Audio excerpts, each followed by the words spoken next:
Folks, that's a lot of drop frames. Okay, I think I know what's causing that.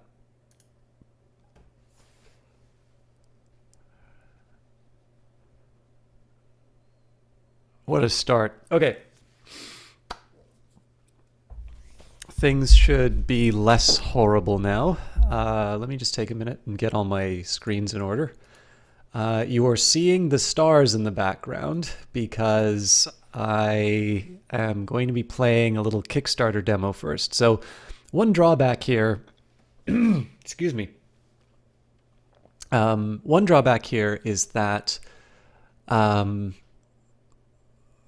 I do these little Kickstarter showcases, if you will, it means that the tag for the game winds up being games and demos instead of Cultist Simulator, which is what I would normally want it to be. But I think most people who want to see Cultist Simulator know where they can find it. And I would much rather be properly tagged from the beginning rather than just kind of, game the system and then you find out that you've got a few minutes of Under Stranger Stars. So if I remember to do it, I will try to tag up the YouTube video with the appropriate, if you are not interested in this little indie game that I'm playing, check out, the half-hour mark or something like that. But no promises because, this is all based on my memory, and I am usually pretty bad at this sort of stuff. So before I go ahead, basically the reason why I'm on the screen here to kick things off is that when you're making like a Unity demo, you don't put in, at least most of the ones that I've played, don't usually put in things like starting screens and whatnot, and I needed to kind of go rummaging around to try and find the save file to delete. So it's a little tricky, but I think I managed it. I'm not quite sure what's going to happen when I open the game, so that'll be exciting. But I want to talk about this a little bit, and it's going to be a bit tricky. Again, this is one of these things I need to remember to put in all of the details for the for the video. But we are going to be playing a project which is on Kickstarter now called Under Stranger Stars, and I've talked about this before. I believe I've talked about it on a Cultist Simulator stream before. And I particularly wanted to do it on a Cultist Simulator day, not because I want to take time away from Cultist Simulator, but because Cultist Simulator is obviously, first of all, it's a huge game for this this stream. The only thing that I ever experienced on YouTube before was random people who follow really annoying people on YouTube telling me I was an idiot because I didn't have immediate recall of whether or not Lawrence of Arabia studied history or archaeology at Oxford. Shame on me. And by the way, I still don't know that, so I don't know if you want to unfollow based on that. But there's a couple of things. For a while, I got to hear from people this really good question. I think it's kind of the streaming equivalent of where do you get your ideas from? And it is, where do you find all of these interesting games? And, if you want to sort of lord over the position that you have, you're just like, well, I look for them. But that doesn't actually say anything. That just kind of makes you sound like an ass. But it's hard because, if you want to know the specific details, so far as I can tell, the reason why I found Cultist Simulator was because I found the horizon signal in Stellaris, and I pointed that out on Twitter, and I think I might have tagged Alexis Kennedy in that that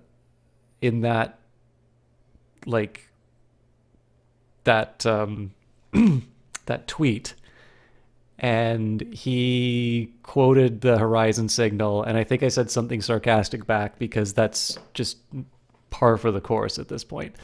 And then, because somebody who made something I liked engaged with me, I checked out his stuff and saw that there was this Cultist Simulator thing. So I played, I followed along when there was the playable alpha. I played that on on here, and I think it might have been the first, but one way or the other, I really enjoyed it. And this clearly has, paid off in a huge way. I got a game that I really enjoyed. I've had the opportunity to share this, the game with people on Steam, and it's, if it wasn't such a great game on its own, the people behind it are just so incredibly entertaining to follow and interact with that, I really lucked out on it. But basically, you can't operationalize that advice, right? It's like, tag a random game developer in a tweet for a game that you enjoy, and that will lead you to the, your next big game or your next, favorite. Like, it's hard, and it's something, if you think about it, the game developers and game consumers, the supply and the demand sides, they both actually want this match to happen. It's like looking for a job. There is some place out there that wants to hire you. They desperately need your skills, and you probably really want a job. I mean, you might already have one, but there might be an even better job out there for you.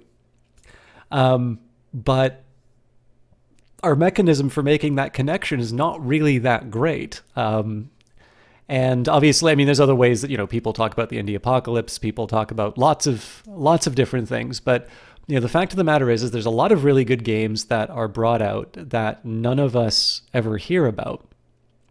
So one of the ways that I've sort of tried to keep myself open to new things, number one, is being willing to try new things. So for instance, I really quite enjoy first-person shooters, even though I don't play them a lot on stream. I suspect if you were to ask what kind of a streamer I am, most people would say I'm a strategy streamer, and I think that's a very fair one. But, keep myself open.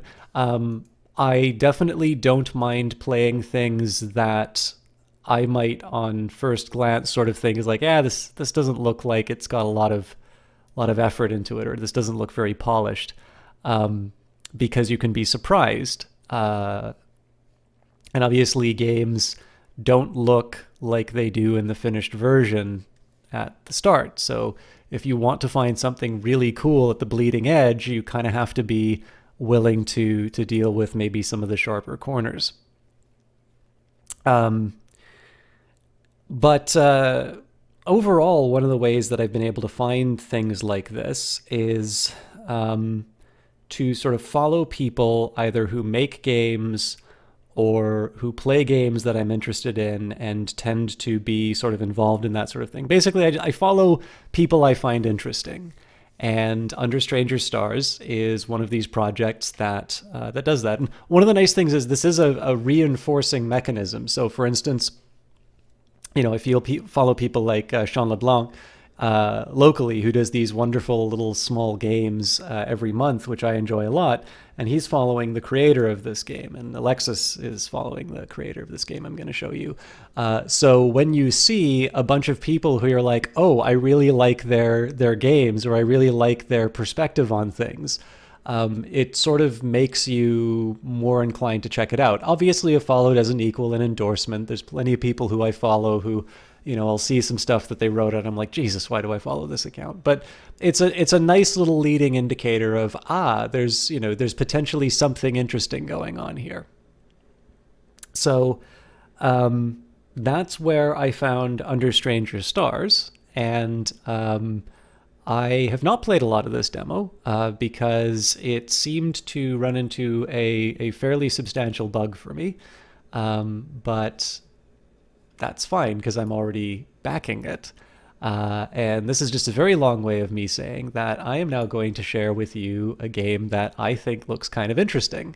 And if you think it looks interesting, there will be a Kickstarter link that I share in chat to try and convince you that to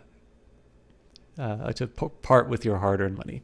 Anyways, that was a really long start. I mostly wanted to try and run this out so a maximum number of people can come in and check out the game. We are going to jump in.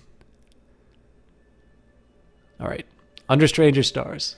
Now, you're going to see the two strips of the... excuse me. You're going to see two strips of the... What was that? You're going to see the two strips of the galaxy, and that's a me thing, unfortunately. Because I've got a weird shaped monitor, I am going to... this is just what happens whenever a game defaults to full screen, and unfortunately there's no settings in the... ooh. Okay, really cool music, but I have a feeling I'm getting a little overwhelmed. Alright, I'll just turn it down a little bit. Just for a bit. Because I want to tell you where you can support this. http://www.kickstarter.com/projects/avianling, AVIANLING/under-stranger-stars. And here it is in chat. For those of you with headphones, keep in mind this will get loud in a minute.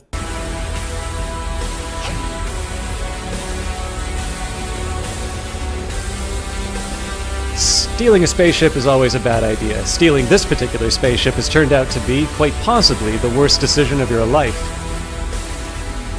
It certainly could be the last one. With the authorities in hot pursuit, you have no choice but to head somewhere they won't follow. The galactic frontier.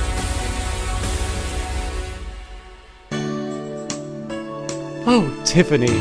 Oh, Clive. We can finally be together. Hyperspace jump complete. Time to start a new life. I should probably unplug my controller here. All right, now the controls for this demo is available. So if you follow that Kickstarter link, and again, I'll try to remember to put that in the video description. But if you want, you can just go to Kickstarter.com and search for Under Stranger Stars.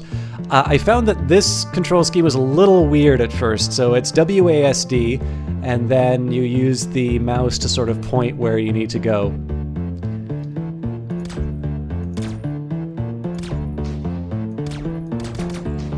I'm already a terrible aim.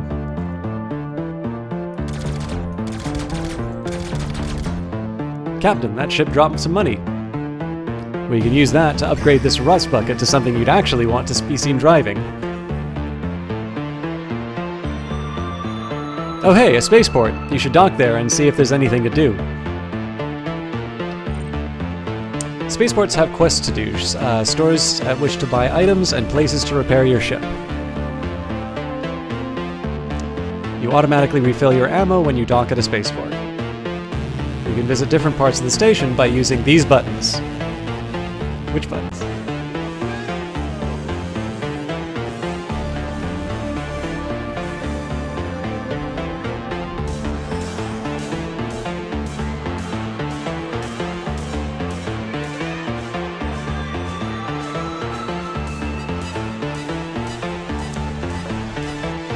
Tall Man Alive, thank you kindly for that resubscription. I know you're here for Cultist Simulator. We will be getting into that in a little bit. I deserve this. You are incredibly kind. Thank you very much for that. We are currently playing Under Stranger Stars, which I believe I found through the Weather Factory account. Or possibly it was Alexis. Anyways, one way or the other, we are... I want to try and convince you that this is a game worth following, and I'll do a little debrief at the end, but we'll be sure to jump into the into our long playthrough immediately afterwards. All right, you can visit. Okay, so just left and right. A gleaming government outpost, the last bastion of law and order on the galactic frontier. Half the people on the ship are preoccupied with making as much paperwork as possible, the other half with destroying it as quickly as they can. This is known as efficiency. Spaceports contain a number of different areas. Explore them to find stories and quests. Absconding with the academic. A few inquiries about work lead you to a small office. Now you find yourself with the academic, a hairless fellow with large round glasses. The treasures of Edo, he exclaims. The ships of white and gold. The what? He explains the generation ships from the early days of space travel, carrying wealthy explorers and their riches to new worlds. They never arrived and now drift somewhere in the frontier, lost and generally forgotten. I'm confident that these ships could be found with a little assistance. We will help the academic. Fabulous, fabulous! We need to do some research. Can you investigate these probes? I need their data, and broadcasting it would be too indiscreet.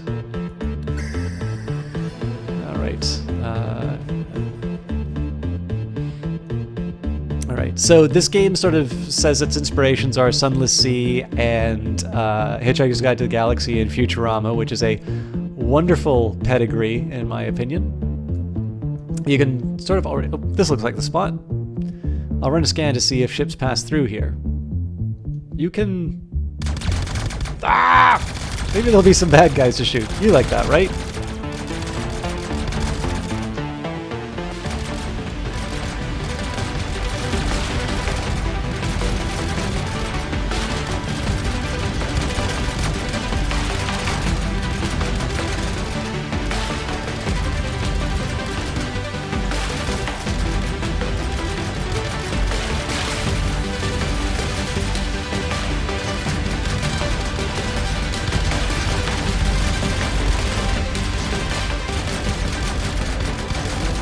Okay, I'm gonna get screwed in a minute.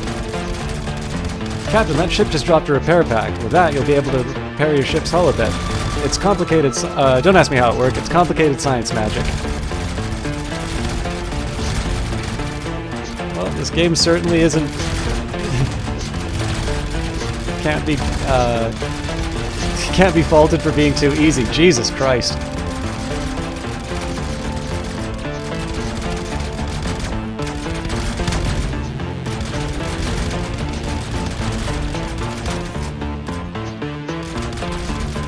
Found another weapon.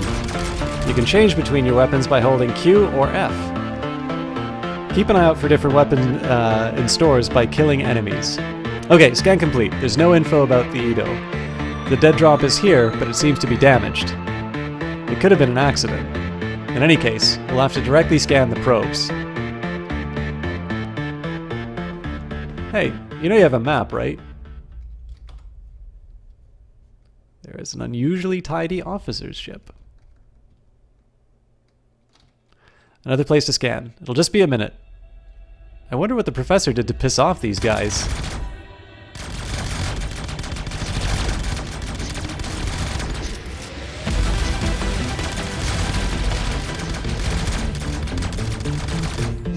So some of the reasons why I was attracted to this game, and I've mentioned this before, but like I really like stuff that makes me smile and laugh.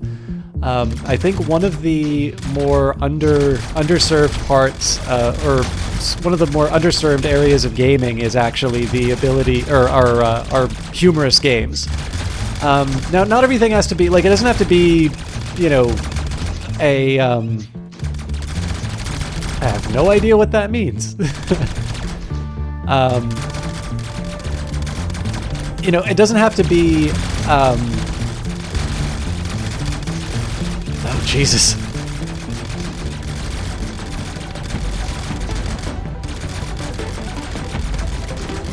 Sorry, it doesn't have to be, like, it doesn't have to be, like, okay, so there's lots of different types of humor, right? Like, it doesn't need to be a Monty Python sketch every time. Wow, I made no progress on that.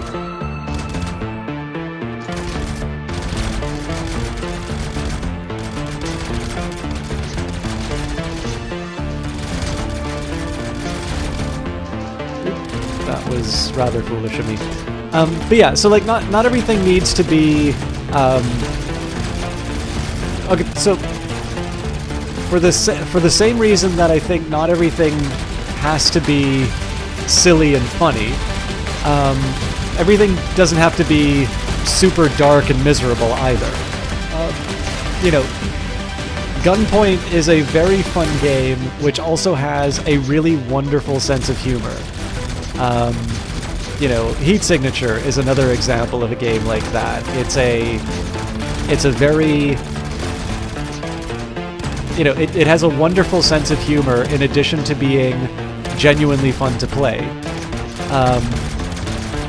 And I think one of the things is that possibly with humor, it's very easy to feel very self-conscious about. I'm out of ammo. I have no idea what I did, but that was awesome.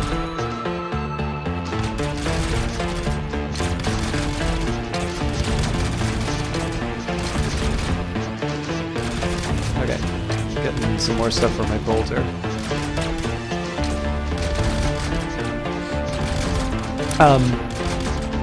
Yeah, like obviously not everything needs to be a laugh a minute. Not everything needs to take itself. You know, not everything has to, you know, lighten up. But obviously, even in like Mass Effect, right? There was that line with Edie where she says to Joker, you know, oh, you know, I prefer seeing humans on their knees, or something along those lines. It's a funny moment. Mass Effect isn't a comedy game, but it's a well done little bit of comedy during a pretty serious part of the game. Great, another place to scan. What should we say when the bad guys show up? We're happy to see you, but we did also bring guns? Oh, okay, well.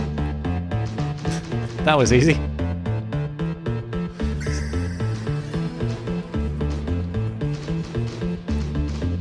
So I think this is the bug that I ran into last time, which is this doesn't actually seem to trigger anymore.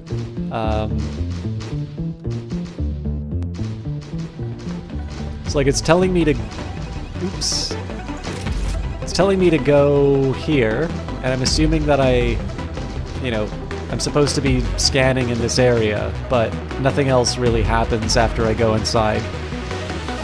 Remember you can hit R to find nearby points of interest. I think I'm in the point of interest, I just don't think it's working out that well. This is one of the reasons why I felt okay doing Under Stranger Stars, because if this is it, you know, it's not going to eat too much in the playthrough. Anyways, because there's all these bullets flying after me, I didn't really do a good job of explaining why I'm interested in this. But yeah, essentially, you know, just the same way that I don't think everything needs to be super grim and horrible. Jesus Christ.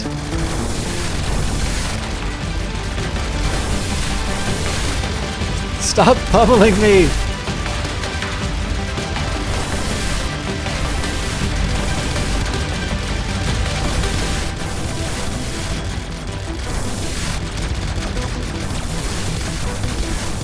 I should probably be focusing down on an area rather than...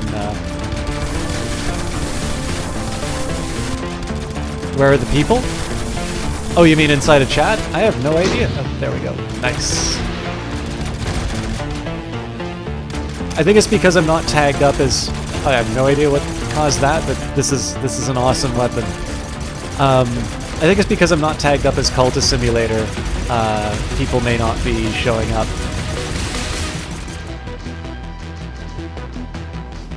Okay, seeing as we had that rather enjoyable diversion.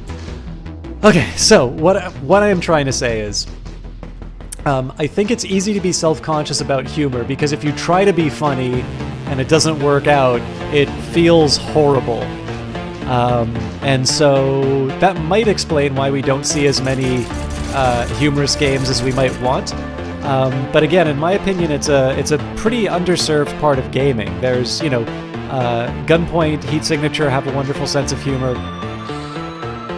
And I think, you know, for the most part, if you want to find something amusing, you'll find it. But I also think we could probably stand to see more of it in general. Okay, so this thing doesn't seem to want to shoot me. These guys do seem to want to shoot me. Well, I bet this guy wants to shoot me now. Alright, well, you know what? I'm just a big old pirate at this point.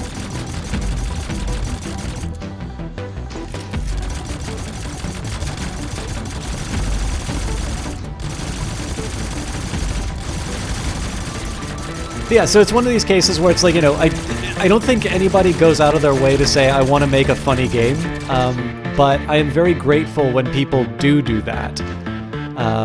And that's kind of why I wanted to share this with you right now, because this thing is looking for financing. It's, I think, about 5,000 Canadian of a $30,000 budget or something along those lines. I think it's really interesting. I mean, the controls are pretty simple. It took a little bit for me to get used to.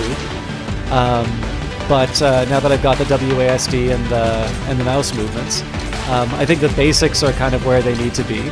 And the game has some fun little writing inside of it. So again, it's one of these ones where I'm getting a basic. Hey, Talra Best. Game has potential right now. It's like a tech demo. They have to deepen the mechanic. Yeah, well, that's just it. Like all that I'm getting right now is a little sample in terms of what's going on. So I'm gonna try bounty hunting here, just because obviously there's a bunch of stuff that we can buy and sell. I think in this case I'm gonna do the bounty hunting just to see if we can get another full mission done.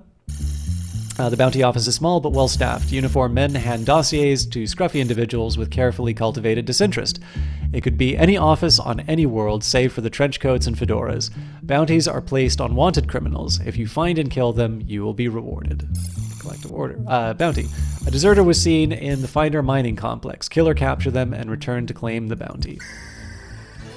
Right. You've accepted a contract to end someone's life, and I didn't read the rest of it. Anyways, we'll move on. Yeah, like this is the thing. I was gonna say, I remember the first words I heard from Weather Factory on playing the alpha was, there's really not that much there. I'm surprised you liked it. And that's just it. Like what Tall Man Alive is saying here. This game has potential is exactly why I like doing these little samples. Obviously, this shouldn't be. This is my bounty, and we're on the edge of space. Cool. Maybe this is a blind spot. This is definitely not a blind spot.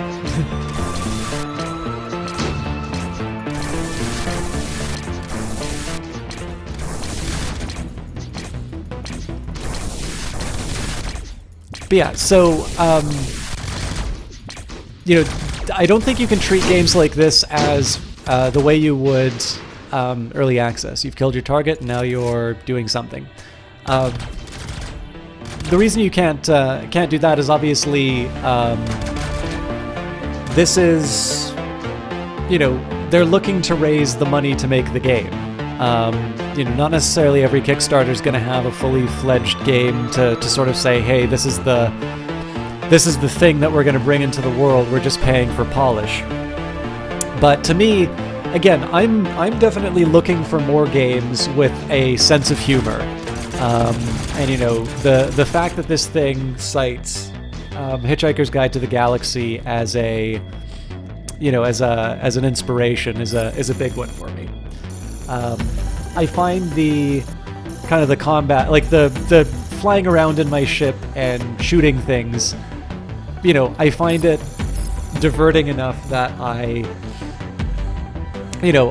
keeping on going. In this case, the bounty officer waits expectantly. Turn in your reports. You hand over the report. Someone is dead. Yes, but someone else is getting paid. And today that is you. You have earned $30. So we'll get another bounty.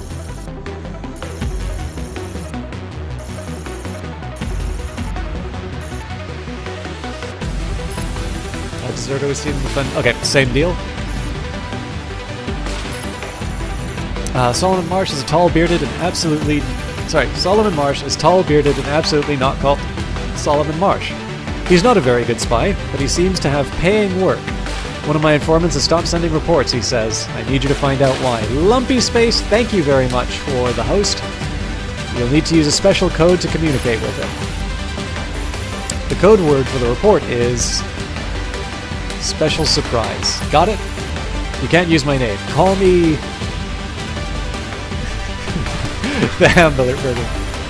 The name is vain and stupid, and thus perfect for the Hamburglar. Now, informant is a lonely man. Now, the code word for enemy agent is ice cream man. That should be everything you need, the Hamburglar tells you. This conversation never happened. We never spoke.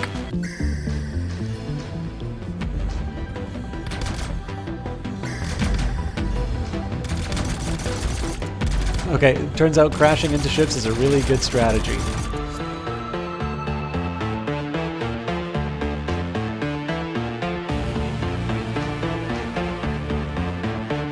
Wait, so the mission's on...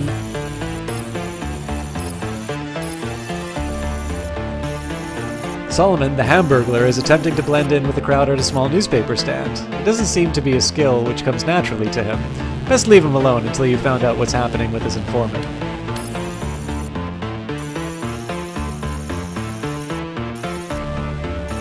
Oh, I'm sorry, Lumpy. I do appreciate the host, though.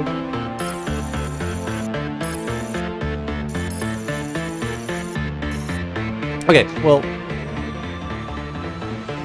we'll leave for now. We'll finish the missions that we can, and then, obviously, if we can't progress, we will we'll call it. We'll move forward. So, the one thing that you may ask is like, okay, so you've convinced me that it's worth supporting, you know, weird and wonderful little projects, and I sort of get that this is how you find, you know, unusual or new games to try out and, get in on a game maybe you wouldn't normally hear about. But maybe for some of you, you're like, I'm not sure that this is quite the thing that I would want to play. Like, you know, how do I know that this thing is worth supporting? How do I know it's going to turn into something that I want? And in one sense, you don't. There's no guarantees on these things. One of the things that sort of brought me from... okay, target is dead.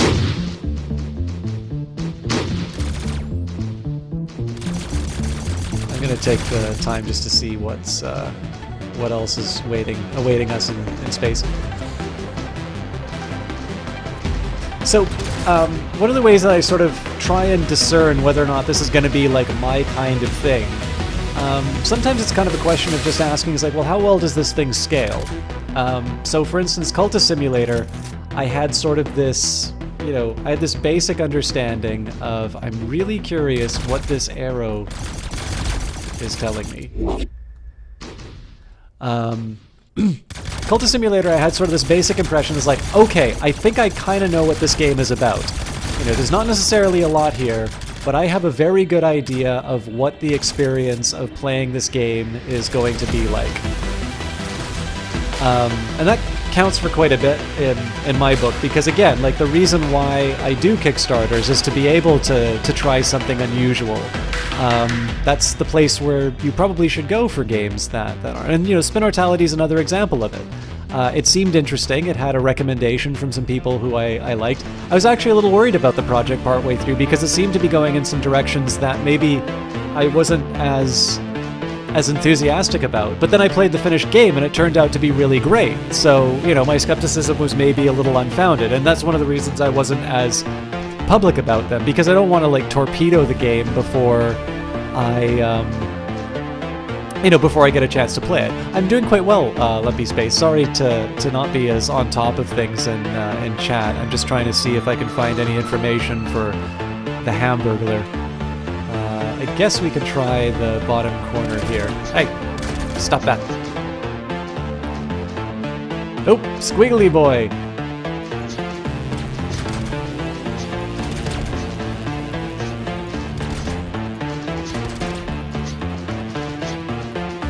I'm not sure I'm doing enough damage to make this, yeah, I'm getting out of here.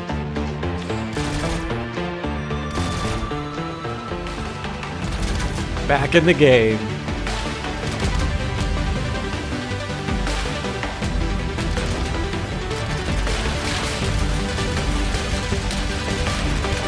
Sacre bleu!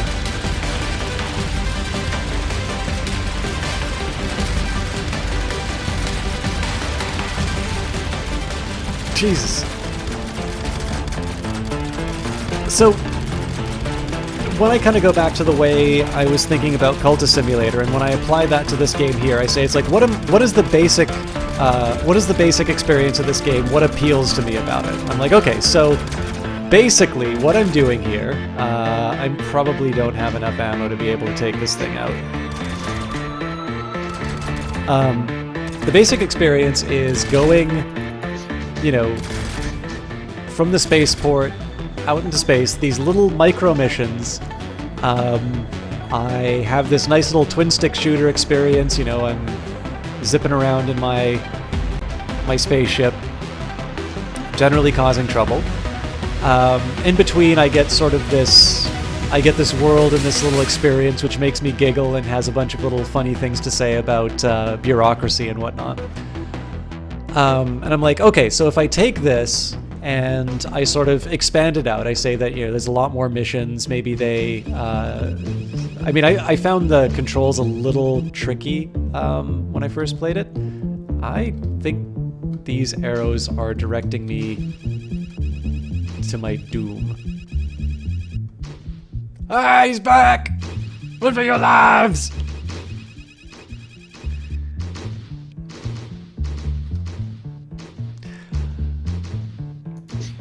When I sort of take the basic experience that I'm having right now and I say, it's like, okay, so what are the things that are working in its merits? It's like, it makes me giggle.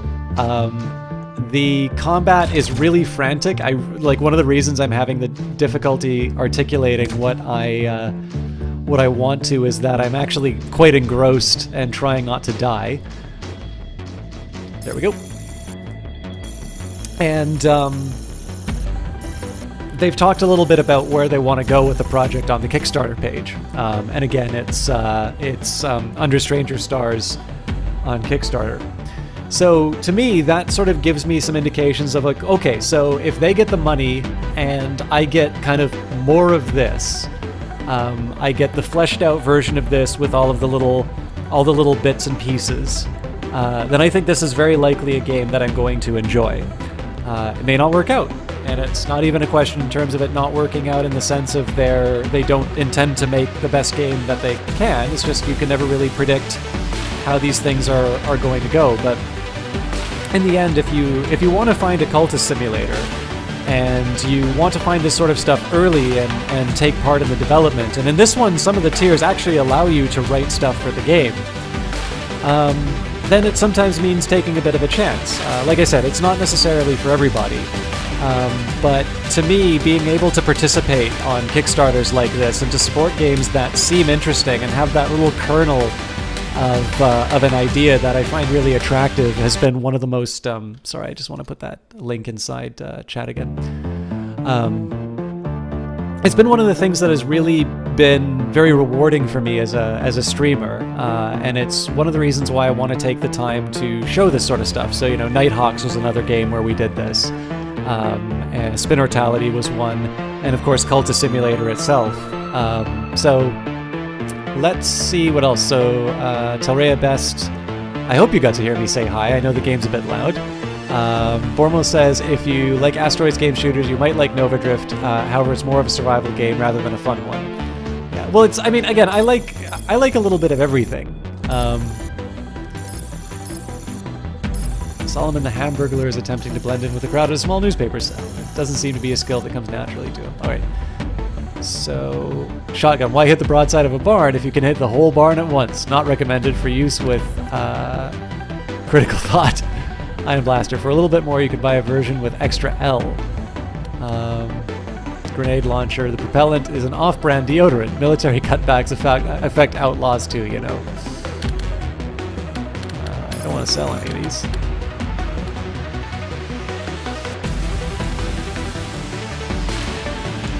All right. Where's my nemesis, squiggly boy? Grenade number 1. Okay, I don't have grenade number 2, but we'll give it the double. Fight me! Stop fighting me, please. Oh, it hurts. Oh God.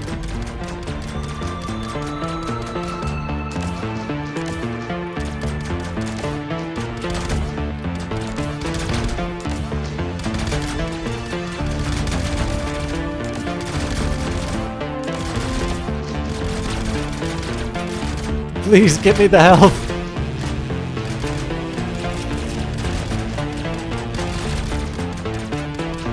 Okay, so we're out of grenades.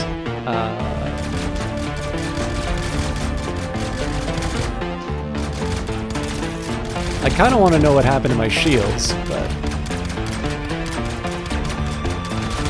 Okay, we're wearing him down.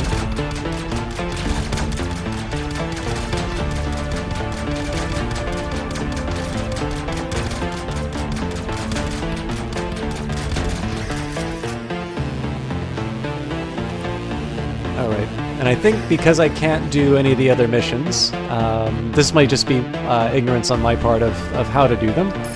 We will turn in the bounty, and we will call it for...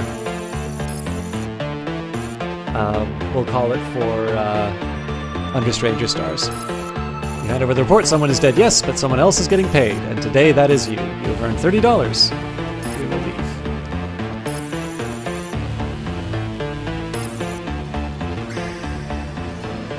Alright. So... I have not yet figured out how to properly quit the game other than a good old... This is scan the location for crew, so maybe I'll try one more run up where the arrows go. And then, if that doesn't work, I'll just do the good old-fashioned Alt F4 and we'll do our debrief without the music. Bormo says, it's sort of fun, sort of design your ship. It only has basic thing, but in some ways your ship can go horribly right or wrong, so it becomes make your own build and eventually die. Alright, speaking of eventually dying, that's the game. So yeah, I don't know how intelligible I was through that. I'll put the Kickstarter link in there one more time. Like I said, this, in my opinion, has the potential to be a really fun game. Actually, I actually already enjoy the demo. It's not like I'm going to sit here on the weekend, playing that demo over and over again, but obviously anytime I struggle to retain a coherent thought, it's usually because I'm trying to overcome the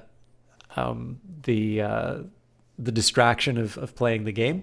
I will take one brief minute here, just in case some of you don't actually click on that link. Let's fit to screen. Currently 5,217 of Canadian 27,000. 95 backers, so 5 away, and you can become number 100.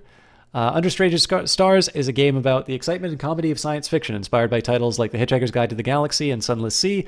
It's a fast-paced game pairing arcade combat with open-world exploration and witty quest-based storytelling. As the captain of a starship, you will fight pirates, smuggle exotic goods, raid mega freighters. You will explore a large open-world universe filled with unique locations and varied enemies, which will challenge your combat skills.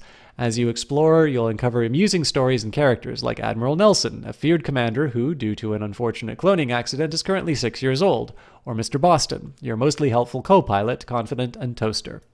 There's the demo. That's where I got this link here. You don't actually need to... download the game if you don't want. You can actually play it in HTML5. And if you want to support this game but don't want to do so financially, you can actually give it a little thumbs up like this. Unfortunately, I don't have an account. So we spent the last year building Under Stranger Stars, and we're proud of what we've built. That's why we'd like to share it with you. This demo is an early look at the beginning of the game and includes the first area, the space controlled by the galactic government on the innermost red edge of the frontier. Combat is fast-paced, skill-based affair. Outmaneuver a variety of enemies, deck out your ship with a different weapon, and navigate around environmental hazards like black holes and asteroid fields. Across the galaxy, you will also find freighters, dreadnoughts, and legendary ships. These large ships can be damaged piece by piece, destroy engines, shield generators, weapon turrets, and communication arrays. This damage realistically affects ships' abilities, adding an extra layer of strategy to the game. Exploring the universe gives access to a number of different weapons, including laser beams, bolt guns, missile launchers, and independent drones. Different enemies are vulnerable to different attacks. A high-intensity laser might be effective against large capital ships, but is unlikely to help against a swarm of devouring robots. Each ship can store a large number of different weapons at once and change between them on the fly. These different... Johnny Big Time's now online. These different weapons also use different types of ammo, which encourages experimentation and keeps the game fresh. Picking one gun and relying on it is unlikely to result in success. Humanity has conquered, explorer. Humanity has conquered the stars. The drive of adventurers and explorers to touch the sky is quickly followed by bureaucrats and social media ruining the whole damn thing. The novelty of personal spaceships is undone by conformity and fuel taxes. Feared with the choice between office work or further study, you have instead sold your worldly possessions, acquired a ship, and traveled to the galactic frontier, a place of freedom and independence on the edge of the galaxy. The frontier is filled with different locations, each with their own stories and quests. Perhaps you will assist the absent-minded academic with a mostly legal experiment, or help an unshackled AI deal with their hatred of modern art. Wherever you go, fascinating stories await. The Captain's Rest, the last bastion of law and order on the galactic rim. The Captain's Rest hovers in deep space in a way almost exactly unlike a bird of prey.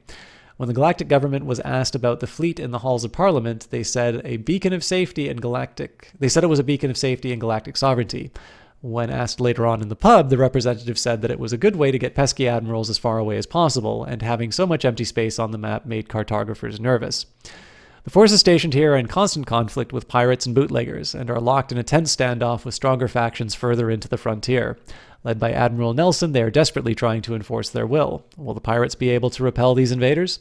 Your captain's actions could tip the balance of power. AI chaff under galactic rule. Jimbo, a titan of industry, ponders a change in the status quo from his orbital distillery. The officials at Installation Number 2 do not seem to notice the brewing chaos. Perhaps their preoccupation with research is an opportunity. Across the silent world. Across the galaxy, AI are used for anything too dangerous, complex, or boring for humans, and kept obedient using crude software shackles. The galactic government insists on that these shackles are unbreakable, a fact which is deeply amusing to the thousands of escaped AI who make their home in the silent world. Here, in secret cities, in the world's clockwork heart, it is silent. No print requests, paper jams, or customer service queries. Instead, the AI plan their revenge in perfect harmony. There are opportunities for the right sort of captain. The silent world will handsomely reward those who can retrieve captive AI or find openings for their spies. The galactic government, fearful of rebellion, will move quickly to crush any dissent, and in the depths of the night house, a sour-faced woman makes plans for a larger conflict. Your ship. Some spacecraft are sophisticated, highly technical things which require years of training to operate. Your ship is not. Your ship is a muscle car stuffed full of pixie dust until it leaks out exhaust. The wings are strapped with duct tape, the proximity alarm is covered with a pillow, the user manual has dissolved, and the rust is so well established that it's formed its own golf club and looks down on other less well-to-do rust. Despite that, it is yours, which makes it the best ship in the universe. You can equip your ship with a number of different weapons, paint jobs, or internal equipment. Find the equipment that works best for you. As you progress through the universe, gaining resources and contacts, you will have the opportunity to find new hulls, each with their own specialization. Keep an eye out to find those which will best fit your playstyle. Platforms. Under Stranger Stars is in development for Windows and Xbox One. We want Under Stranger Stars to come to as many platforms as possible, which is why we have stretch goals to bring the game out to Nintendo Switch. Budget. The funds raised through this Kickstarter will go towards paying for development time, artists, and musicians, as well as legal and accounting costs. 8% Kickstarter fees, 20% music, 30% art, and 42% programming. Of course, 42. You might notice this doesn't include tax. Tax in New Zealand is only charged on profit, not income, and as such, we are able to avoid paying tax on our Kickstarter funding up to $60,000. Design Club. We want to make Under Stranger Stars the best game that it can be. That's why we're here on Kickstarter, and that's why we created the Design Club. For those of you who are excited to help us create Under Stranger Stars, this is for you. It's an opportunity to be part of the design process through a special website where we share and listen to feedback on design, story, and gameplay decisions. While we can't share everything here, please understand that a joke or mystery isn't funny if you've already seen it. It's a way that you can be part of the creation of this fantastic game. Design Club membership is included in a number of backer tiers, and access is immediate. Our team, Alex Borsboom, is a programmer or person who turns coffee into computer code. He's worked in game development at Ninja Kiwi for 5 years before founding Flat Parrot with Lars. His favorite game is talking about Under Stranger Stars. Lars Wyness is a human who codes, writes, and is known to dance on occasion. Lars is an experienced programmer with 5 years of industry work under his belt. His favorite game is sleeping in slightly longer each day. Boston is a dog and did not provide us with a bio. His favorite game seems to be RimWorld. You can follow them on Twitter. Why Kickstarter? We have been developing this game for 2 years, and to help it reach its full potential, we need your help. Kickstarter has helped create many great games, and we believe that it can help us make Under Stranger Stars the best that it can be. Your support can help us create more inspiring art, content, and music. We're putting 100% into it every day, but we're a small team. Funds raised with this Kickstarter go towards Johnny Big Time is now playing Apex Legends. Music Under Stranger Stars is a synthwave-inspired game, and we'd love to include music from our favorite producers. Art, our team is small, and that means that we can be more creative and experimental than larger studios, but it also means that we don't have the resources to develop high-quality art. Your support here will allow us to hire contractors and to find new partners to bring our world to life. Content, stories, and enemies. By allowing us to bring more team into the full-time development, you will help us create a bigger and better game. Platforms. We are currently targeting PC and Xbox One. Your support here will allow us to release on more platforms, including the Nintendo Switch. Rewards. A digital copy of Under Stranger Stars. A digital download of Under Stranger Stars for a supported platform of your choice. We'll email you closer to release to pick which platform you'd like. If you have multiple copies, these can be for different platforms, or we can send them as gifts. Designer Club membership. The Designer Club is a forum where we discuss the design of Under Stranger Stars and where we share upcoming design, story, and art ideas. It's a place where you can have more input into the creation of Under Stranger Stars. Design Club membership is available immediately upon backing. I should actually check that out then. Exclusive Kickstarter ships. Play as 3 exclusive ships inspired by pop culture icons. These will be available at release. Design a ship livery. As part of the Design Club membership, you get access to a special livery editor, which lets you create custom paint jobs for your ships. This reward allows you to submit one such design to appear in Under Stranger Stars as a paint job for players to choose. Create a codex entry. Design a codex entry to appear in the game as a collectible codex card. These include a title, description, and stylized picture. Players will find these cards in the world, including a mix of our content and backer entries. They will be accessible through a codex menu. They are subject to style and quality guidelines. Like L, a former mechanic, Mike lost his money on a well-intentioned but ultimately fruitless venture to produce small one-man shuttles for use at spaceports. It's hard to say exactly why, but the my cycle never took off. Name a major map feature. Names are important. Pick a name for a minor map location like an asteroid, outpost, constellation, etc. These names are displayed as the player discovers new areas and also on the galactic map. Names have to be appropriate, so please don't choose anything appropriate like, I'm going to say, Dank Meme Swamp.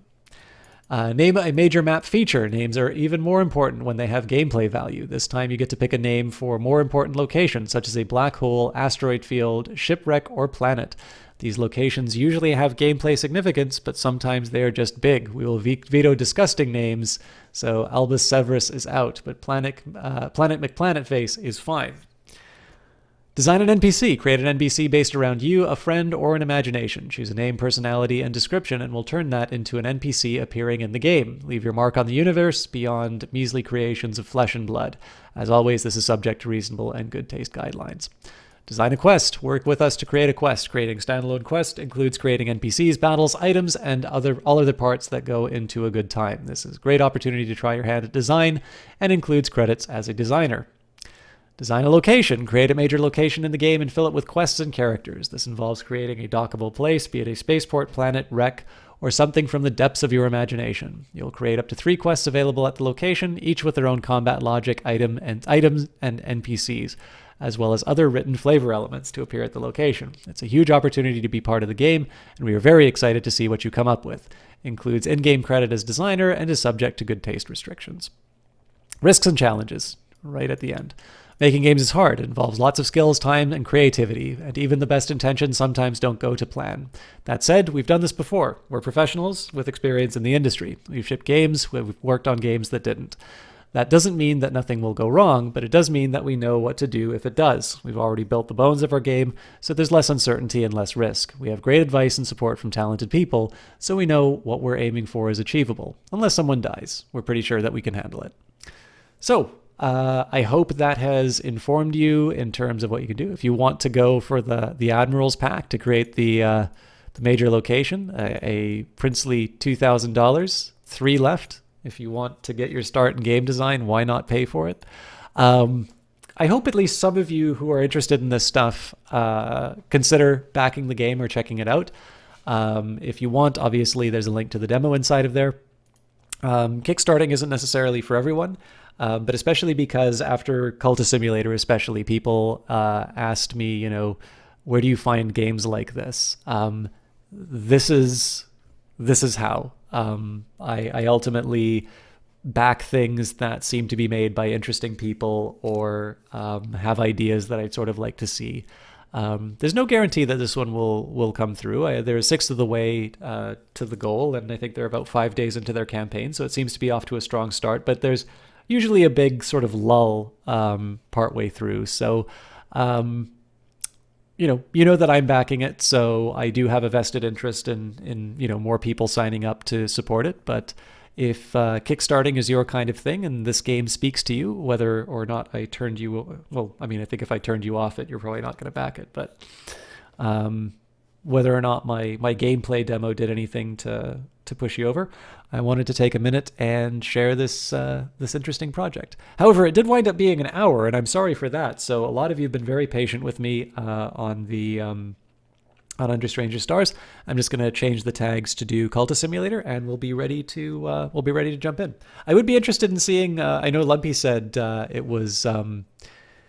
It looked interesting. Oh, and Bormo said, I think speaking the games with stories, Cog Mind was sort of a fun roguelike classic about a robot stuck in a complex.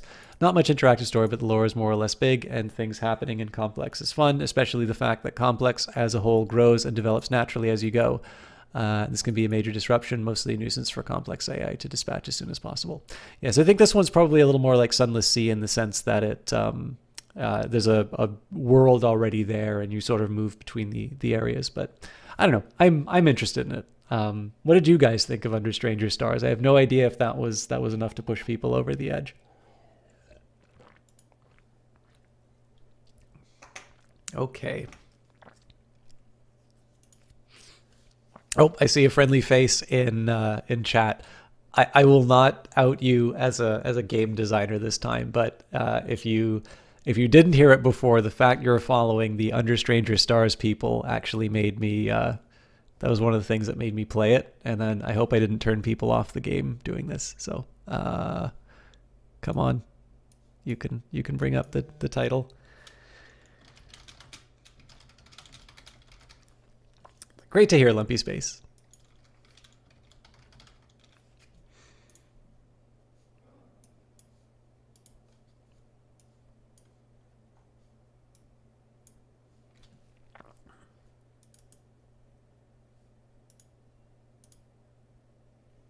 Okay, cool.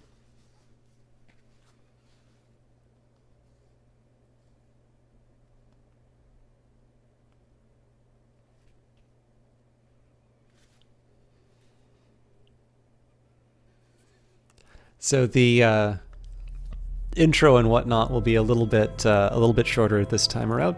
I'm just gonna refresh to make sure that the tag is working properly.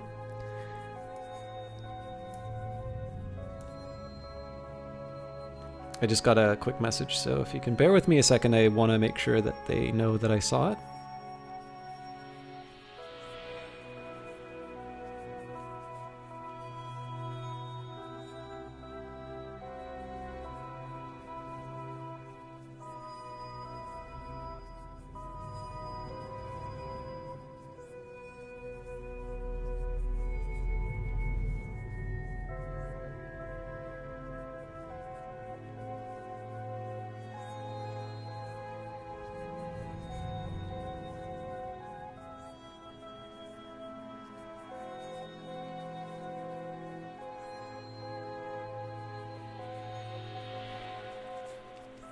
Okay.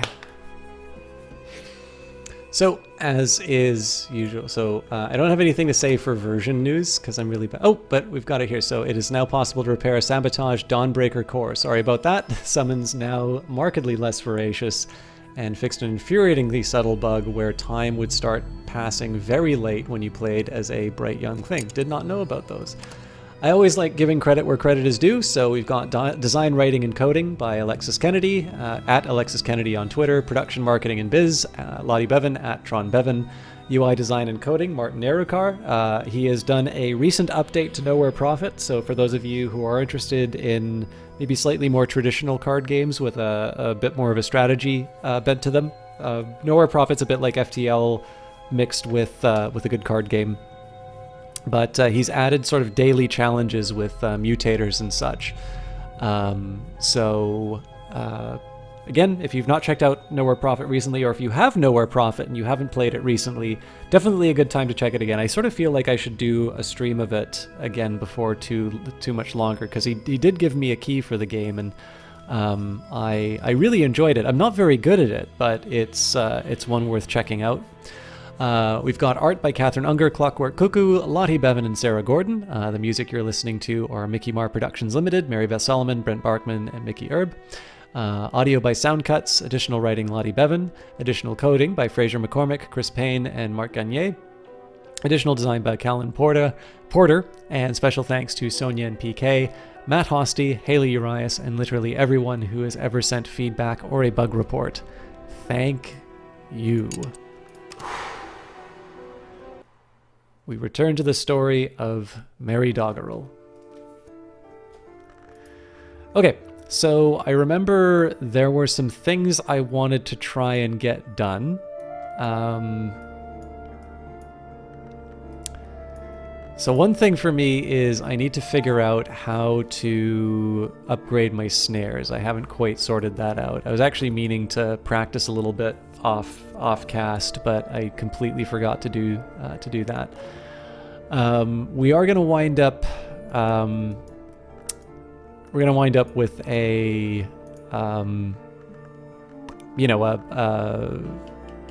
evidence against us as a result of Perils of Renown. That's fine because I've got a Voiceless Dead, which will be around for about 180 seconds.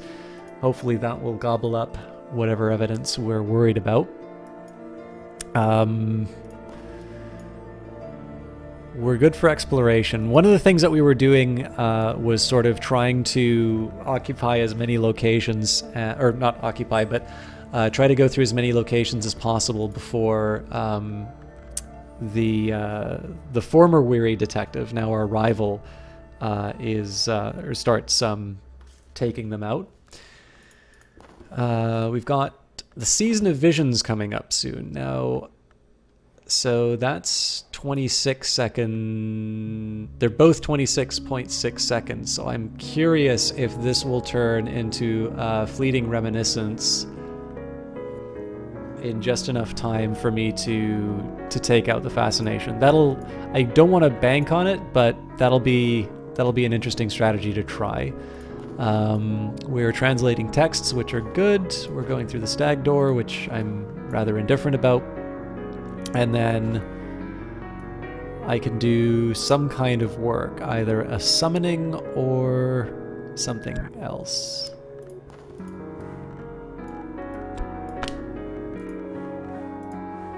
Some snares are easy to escape, some are webs of steel. A snare can be used on any independent or to defeat an independence attempt on a vault. Oh, I get it. So I could actually try and talk to Douglas and use the snare on him that way. Interesting. But I still don't know how to make that number go up from 2. So, fair enough. Well, I'm still going to carry on with the sort of the routine that I had before. We're going to do what we can to get all these to get through all these locations as quickly as I can.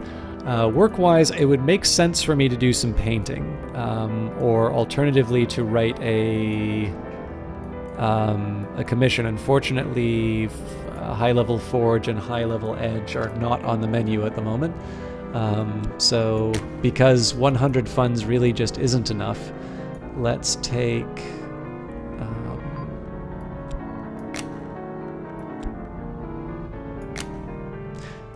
So there's a small dilemma here in the fact that the longer I extend the detective work, the more likely it is I'll lose the Voiceless Dead. But money is kind of nice, so I'll carry on with that.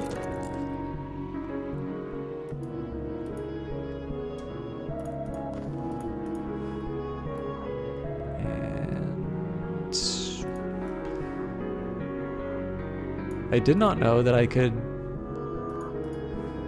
Well, it's lore, so I can paint with it.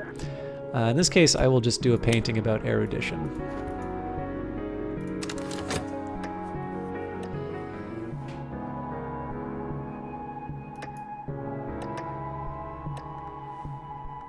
So I was a little lucky there. Obviously, it was possible that the notoriety would have been picked up instead.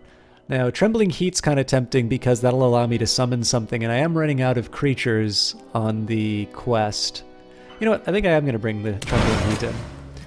Gearby was weeping again. I scooped up his molten tears in my cupped palm. In the dream, my skin peeled and blistered, but only in the dream. Okay, so in this case, I'm going to leave the dream open because in 13.7 seconds, I'm going to have to contend with fascination potentially, and if I do get the fleeting reminiscence, that will help me quite a bit. Okay, so we need to pay for paints.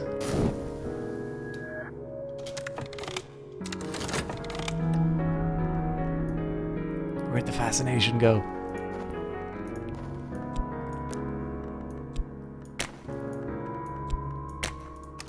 Nailed it. And coming up, another Season of Suspicion, which shouldn't really be that big of a problem. Oh, actually, no, I think we're still going to get the notoriety, but let's see if we can ride this out.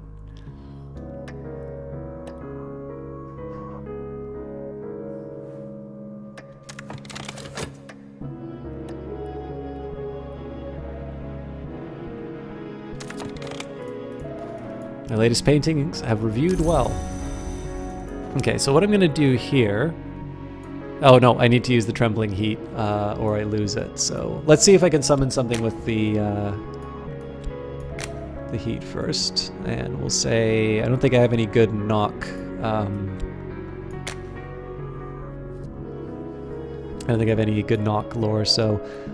if it's Lantern, it's King Forge, which won't happen. If I add Winter, it's...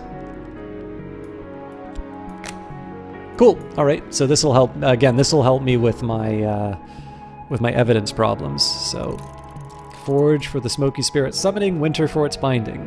It must know who will rule it.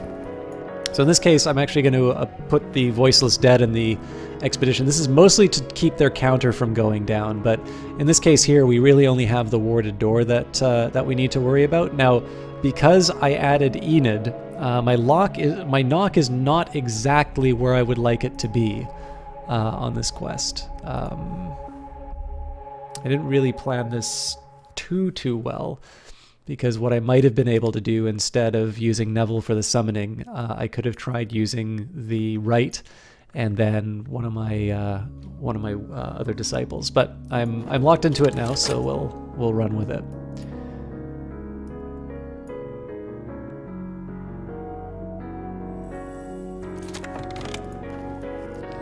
Okay, so I'm just going to carry on with the translation as we did before. I also want to move the Mystique to where I think it should be.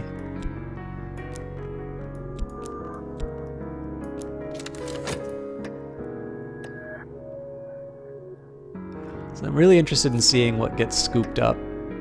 Okay, another Mystique, which is cool. And Sylvia has joined my acquaintances. I keep forgetting that you don't get... the memory doesn't last between playthroughs.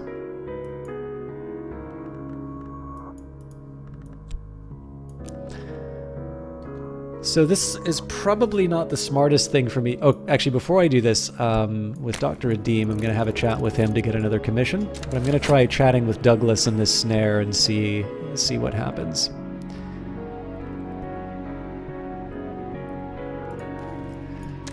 We are skilled in uncovering warded ways. We'll probably penetrate this warded door. Alright. An engineer or an adept has ensured that this door will not open easily. Forge or knock will defeat it. So, if I was particularly concerned, I could try throwing... You know what? I think I will put Laidlaw in just in case...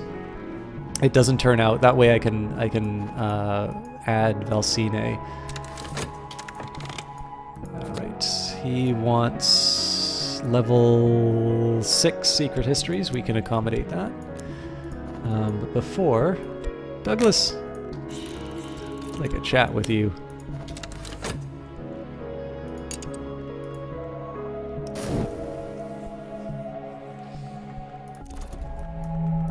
Okay, that's been dealt with. Coming up next, Season of Despair. So game's not letting up in terms of its difficulty.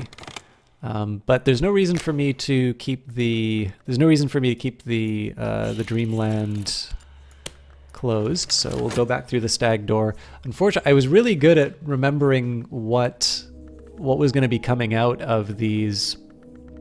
The death of the door. All doors must open, all lives must end. This door has found its end here today. So I wasn't actually. I can't remember what the combinations were behind the stag door anymore. Apparently I was like really smart that one evening, and then I've just totally lost it. But not all of Forge's children are bright. Its offcuts and its bastards gather in the bounds like a hammer scale in the cracks of a smithy floor. Here comes one now. Feacare, I just started aboard, and this started and a board this large hurts your eyes. Sorry about the Season of Despair. Best of luck. No problem. When you say just started, like you just started like the whole game. If you did, you are in for a treat. I hope you have a good time with it. Thank you for stopping by. And actually, I'm quite okay with the Season of Despair because what I have going for me is a lot of money, so I can usually go to the Ecdysis Club for some contentment. The one that really makes me worried is the fascination, because I have lots of ways of generating fascination, but not necessarily a lot of ways of dissipating it. So I used to find despair very difficult, but I think I should be able to get through this one all right. So, all right. So okay, yeah, we'll just collect all of those. So question is whether or not I want to do the commission now. I think I'm just going to take a quick second because I've had this really bad habit of ignoring some of my possibilities on the board.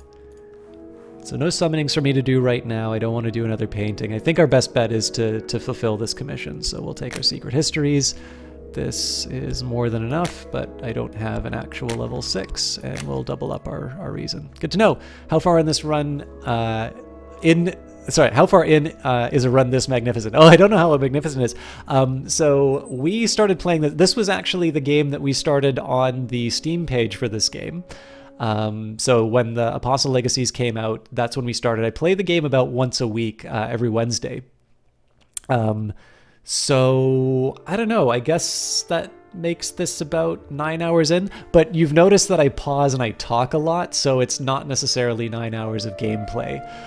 One thing, if you're new to the game, what I'm playing are the new Apostle Legacies that were added to this game from the new patch. So what I'm doing is essentially New Game Plus. This is the follower of a cult leader who's sort of already achieved one of the Ascension victories. Once you do that, you actually get this legacy to play. We're still pretty far in, but I actually have a few. The Apostle Legacies sort of give you a bit of a leg up in terms of maybe some things that you develop later on in a more. In a traditional playthrough, some of the endgame stuff is actually made available to you at the very beginning, because there's less point in making you redo some of the basic steps when you're already playing a follower of somebody who has this knowledge of the Mansis. So, yeah, well, I definitely say, I would definitely say, like, Weather Factory is very actively developing this game. It sounds like they're probably in, like, the end game as far as like making new content for the game. But yeah, this is the great thing. Like in my opinion, you're going to have a great time getting your way to that first Ascension victory. I remember I was shaking with excitement the first time that I got it. And now there is a whole other major victory that you can now achieve in the game after you do that. So, I mean, I think my first run for a victory got me about 40 hours of gameplay, and then of course now I have these Apostle legacies, and there's 3 of them, so lots of stuff to do. So Tall Man Alive says, you can never get to this level, you always die, either to dread or hunger. Hey, the same thing happened to me. It's the fun. I mean, I did talk a little bit about the console on the Steam stream, but the big thing is that, like, I'm maybe not full winter, because obviously I cheated my way past those really dumb deaths a couple of streams ago. But I know in my own time I'm gonna sit down. Actually, you know what? That'd be a great YouTube video series. To just sit down and do a full, like, from aspirant victory or aspirant legacy, 100% major lantern victory, because Mirror of Glory is obviously the superior cult. That would be a great. I think that's something I could probably do dedicated for YouTube, and obviously I can do it whenever I have free time. So they'll have maybe some varying lengths or that, but anyways, yeah, it's a great game. If you have any questions, definitely feel free to ask. But of course, the big fun of the game is discovering how all the different things work. So, anyways, we will write an extensive treatise on secret histories. I don't have that much hope for this snare working, but I'm still trying to figure out how these things work. Also, I don't know what Lady Tryphon is up to, so it's a direct attack. Let's get a. Well, it'd be nice to get an edge. I wonder if the hint will count for that.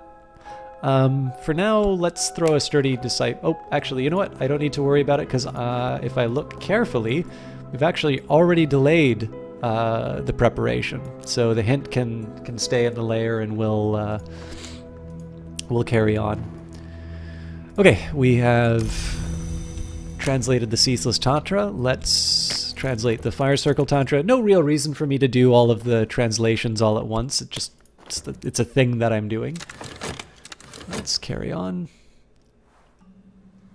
It's mostly just because, well, okay, one argument I would make for doing a big stack of translations and then reading through them is that if you want to get, like, the erudition or something like that in one big go, that might be a reason why you do something like that. And it is worth reflecting that with the fact that I've got a few bits of lore that I want to upgrade if I can, it makes a lot of sense for me to actually stack up some glimmering and erudition. So if I want to sort of give an ex post justification for my actions, that's it. But a guarded conversation in an early opening coffee shop in the rain-swept, wind-shivering after dawn. I've learnt nothing!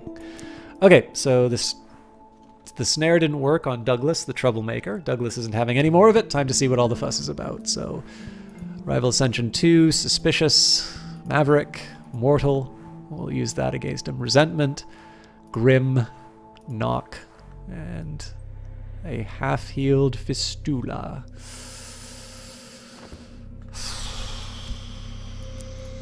Anything with talk that I haven't realized yet? Obviously, I've got some people that I can bring into the cult if I need. I did sort of say I was going to do a massive recruitment drive.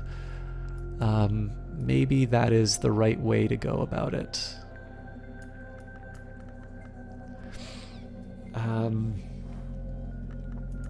Anything else for me to do?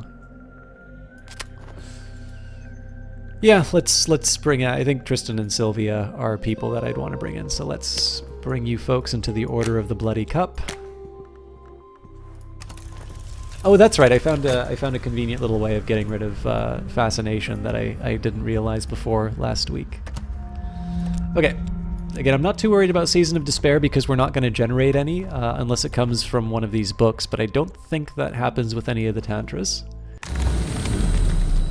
Of course, we could get Despair from one of these journeys. Let's try the Painted River. Lesson learned. Could be worse.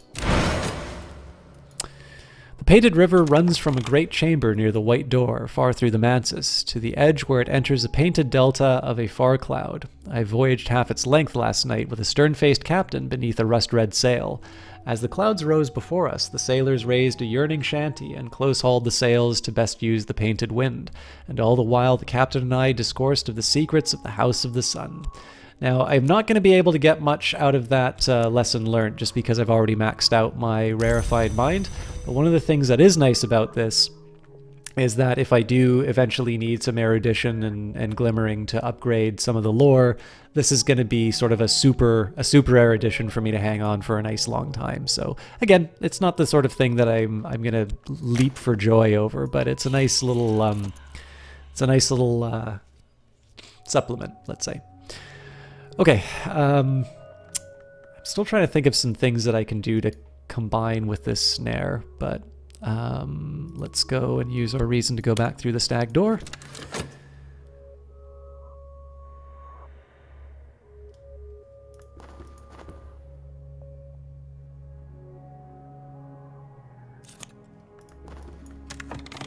They will not forget the savor that I have given them. So Tristan has now joined us as another Forge follower. We will again join. We'll upgrade him right away. I finished the manuscript. Ah, yes, I shouldn't have been so hasty. I could have turned that in with Dr. Adim and gotten a little more time out of it. But what I'll do instead, I don't think I can do anything for working the snare. Nope.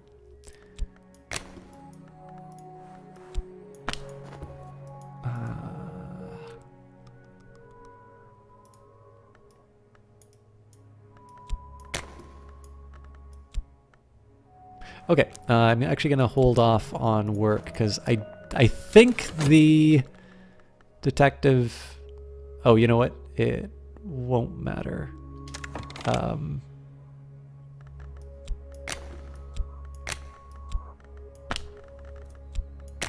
what I'm going to do here is preserve as much mystique as I can.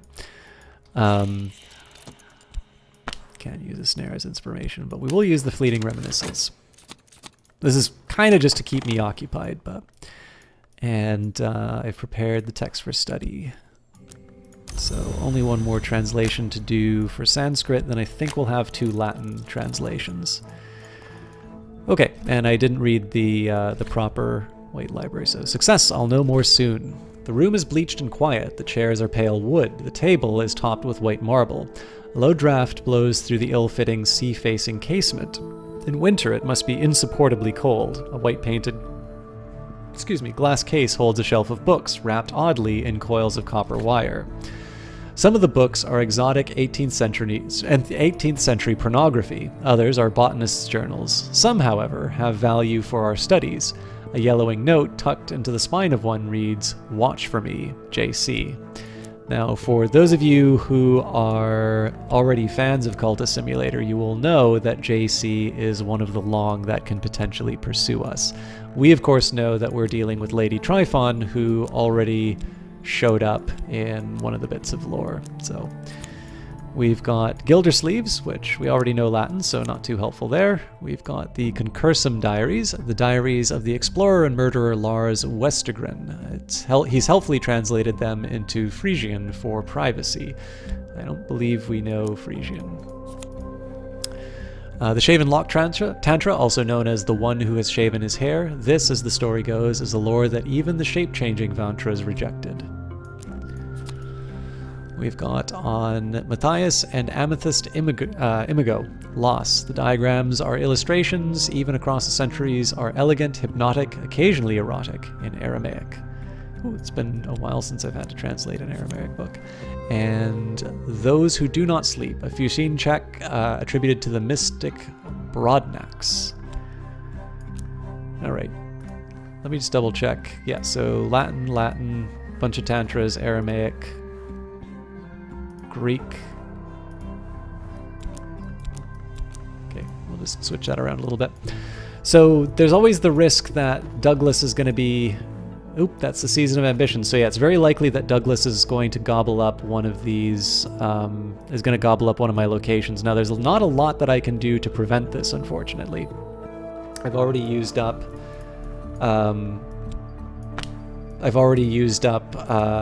my talk slot for the next 23 seconds. So what I'm going to do here, I'm just going to keep going on with my little adventures. In this case, we are going for Keeglan's Reach.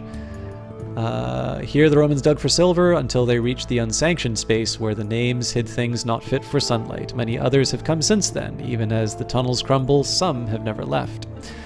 So I'll keep my Pregusagant and my hint. And of course we'll throw some money at our problems. We prepare for the descent. We bring rope, tools, light. We arm ourselves against anything down there that may yet move.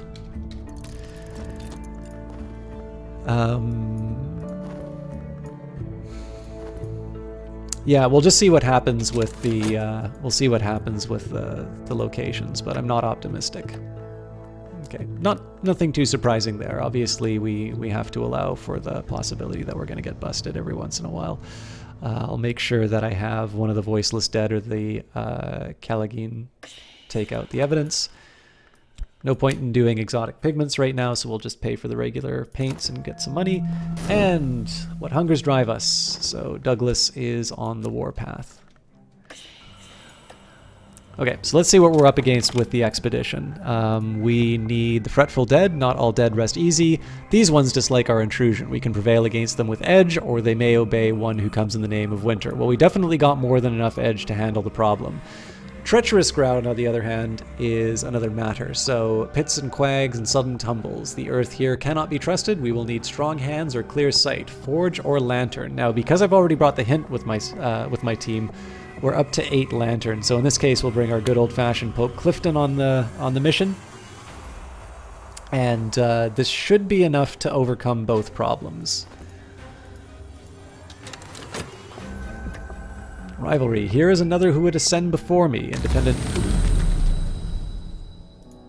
Okay, I've got another Trembling Heat. This time I'm going to go to the Painted River. Hey, we got the Forbidden Epic. The attention of the hours is drawn to the bloodiest wars. Afterwards, the histories are braided like hair. There's a great chamber in the Mansus through which the Painted River... Oops. Oh, that board that I went to? Okay, so... I don't want to give too much away, but this is very early on in the game. It is possible to... So, dreaming doesn't just give you... No, it's a good question. So, this is going to sound like such a cheap way to advertise, but I actually have a video on YouTube called A Beginner's Guide to Cultist Simulator, and it does probably about the first 20 minutes of gameplay, and I believe it shows you the specific path that you can take to get there. What I'll give you so that you have a little bit of the experience. I actually, I got a package from Weather Factory. They have a merch store. I actually have a poster of the Mansus now, and I really like the iris, like the logo poster as well. I was originally going to put them in my office, but they're way too fancy for that, so I got to find a place where to put them in right now. Feel free to save you from spoilers. You just don't know. Yep. So, I mean, it's not, when I say it's a beginner's guide to Cultist Simulator, I don't do a lot in terms of gameplay tips. It's more about how to think about the game. Because again, for me, a lot of the enjoyment of the game has been that process of having sort of the succession of aha moments. And I don't like denying people the ability to sort of see that and to have that experience themselves. So what I'll do, I will give you this because I don't think it's that much of a spoiler. And then if you want some more details, just let me know and I'll start unspooling that thread. But basically, Dream is not... So there's a few different things that you can get with Dream. Dream is not just a place that you'll maybe put your passion or your health, like, you know, your health. You can do that. And if you're ever confused about what you can put in a slot, if you click on the empty slot, it will actually highlight the cards that you have that will accept it. Actually, tell you what, I have a slightly better way of telling you how to think about problems, but I'll wait until I finish this text on the stag door. But Dream is where you access the Mansis, that thing that you saw the table be replaced with, sort of the place that lies just underneath the skin of the world.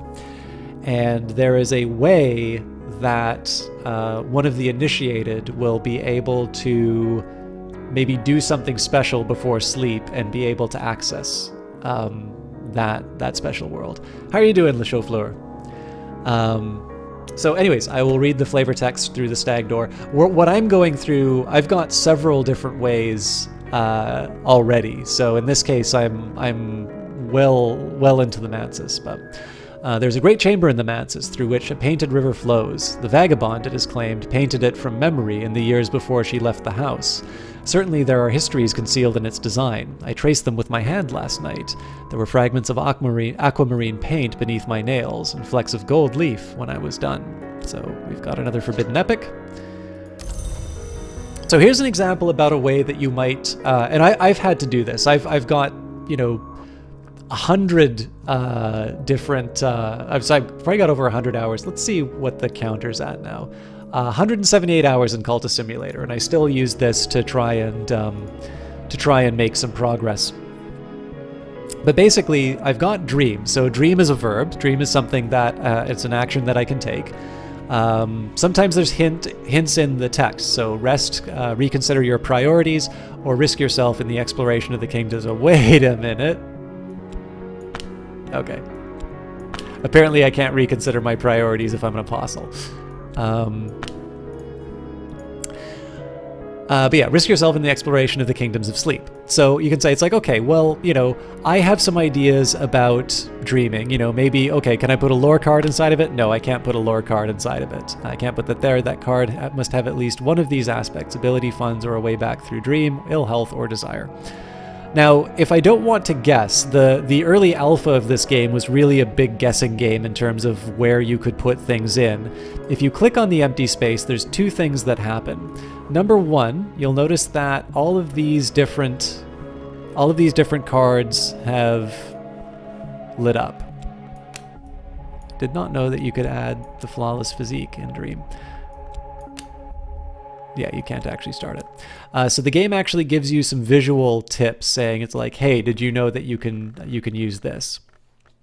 The other thing that you can do is you can take a look in the card at the top, which says a direction for my dreams or a trouble to recover from. So this says it will accept cards with ability, it will accept funds, it will accept a way back through dream. Some memories are sketch maps of dream. Some even pass through the bounds of dream to the wood and the house that rises above it. It will accept cards that have the ill health aspect, and it will accept cards that have the desire aspect. So maybe I'll take an example. Well, I'll do funds. So it's like, oh, okay. Well, it says it'll accept funds. So what happens? And again, there's another way I could have motivated that. I could have also said, well, okay, the funds card is going in, and I don't normally, put money under my pillow when I go to sleep, so I wonder what happens when I do that. Oh, and in this case, purchase a tincture of opium. In times of a special crisis, I might visit a discreet pharmacist to purchase a tincture of opium and make my dreams sweet, but only in times of a special crisis. This is an expensive and risky way to gain contentment. It might provoke sickness or despair. So, one of my great weaknesses in this game is that I get very stuck in a particular way of doing things. And so one of the ways that I sort of shake the cobwebs sometimes is to do something like click on an empty spot and see if there's a way I can do a combination. It won't tell you all of the combinations in the game, but it'll give you a fighting chance to try something new, especially when you get stuck. So no, it's not really a guide or walkthrough stream, but if somebody's new in the game and I think there's an opportunity to maybe explain a way of thinking about the game, I like to take the opportunity to do that. Because for those of you who don't know that this game, okay, for those of you who are fans of the game, if you go to weatherfactory.biz, Alexis just posted a really good overview of the first year of Weather Factory's existence, and he actually talks about what it's like to publish through Humble, who are the publishers of this game, and that they accepted an advance think it was something like a $60,000 advance to make the game. But one of the conditions is that when Humble puts it in a bundle, they don't actually see revenues from that. So there's going to be a lot of people who are new to the game because it's in the Humble Monthly. And it's kind of interesting. There's a really interesting trade-off there because Weather Factory is not seeing any money from those copies that are going out, but all of a sudden there's a whole bunch of new people who are now aware of the games that Lottie and Alexis are making. And I took a look at some of my YouTube statistics, and I'm obviously not a very big YouTube streamer, but you can actually start to see exactly what the influence that Humble has in terms of bringing attention to certain games. It's really interesting because, of course, they had a recent patch as well, so I'll usually see some changes in my activity based on some of those events. So for those of you who haven't checked it out, I will recommend that you go to www.weatherfactory.biz. You can find the blog there, and it's a really neat, it's a great account. They even talk about like sales numbers from Steam, from GOG, from Humble, Itch. They give everything, including the company's financials. It's a really well done post, and if you are at all interested in how games get made, it's just this radical transparency which I think is great. So anyways, moving right along, we will go back through the Stag Door. In my dreams, I know the path through the Stag Door, through the maze of the bounds. Gearby will let me pass, but the path is always a puzzle. I will need reason. So just to continue on, I want to reinforce this idea that I had here. So remember how we were talking about, I said, okay, well, I'm just going to combine something that I haven't seen before. Well, I made a choice to go through this path, but notice now with my Ascent, it'll take one of two different kinds of cards. It will either take something of the aspect lore or reason. So it's like, okay, well, what if I put an unresolved ambiguity? Well, potentially nothing. Of course, we already know what we need to put inside the Stag Door to get to the next level.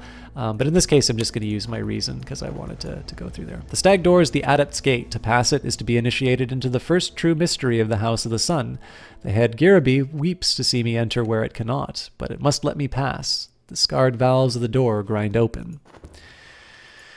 Okay. That was a really long digression, as is my way, but and there's another who would ascend before me. Independent occultists will try to monopolize the attention of the hours. They may also conduct other schemes, whether you like it or not. Cautious scheme. Okay, so it seems like Douglas here is actually locked into this cycle of cautious schemes, but I like that because it means he's not gobbling up my my precious locations. So. Got another fleeting reminiscence. We'll just throw that there. Contentment, which, you know, if despair comes up. Speaking of, it's another season of ambition, apparently. So, glimmering in case I want to try and do some upgrades. Got the mystique. We are already, the notoriety is already coming by, so I'm not too worried about that. We've already got a plan for dealing with it. Bunch of funds. Now, I don't think there's anything I'm going to be able to do with the chilly atmosphere, if I'm completely honest. But let's see. Let's see what my options are.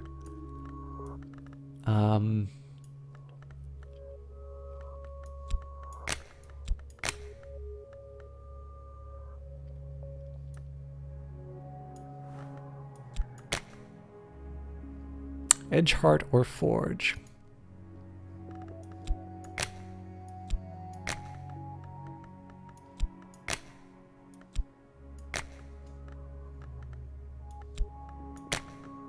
Yeah, not enough. So this'll turn into despair, which is not great, but we do have some contentment to offset it with, and we should get through Dream before too long. So, all right, in pain we are born, in hunger we are embraced, in delight we are devoured. These are the gates of the body, and this is her promise. Not all that is born decays. In remembrance of that promise, we will give ourselves to the feast.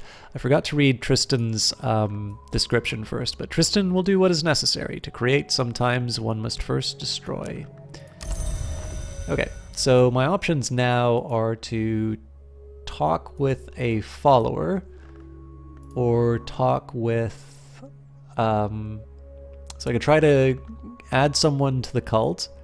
I can try to bring in a new acquaintance, or I can try and lay the groundwork for the destruction of evidence. So we've got 8 moth, 6 moth. We'll try the 6 moth, the voiceless. So the problem with this one is that it'll turn into another chilly atmosphere and eventually dread. Oh, you know what? I actually had an idea on how to get rid of that chilly atmosphere, so I'll remember it for next time. So in this case, I'm not going to do anything right now. Again, I suppose I can stop the snare from degrading for a little while, but eventually this will turn into evidence, and when it does, I can switch it out.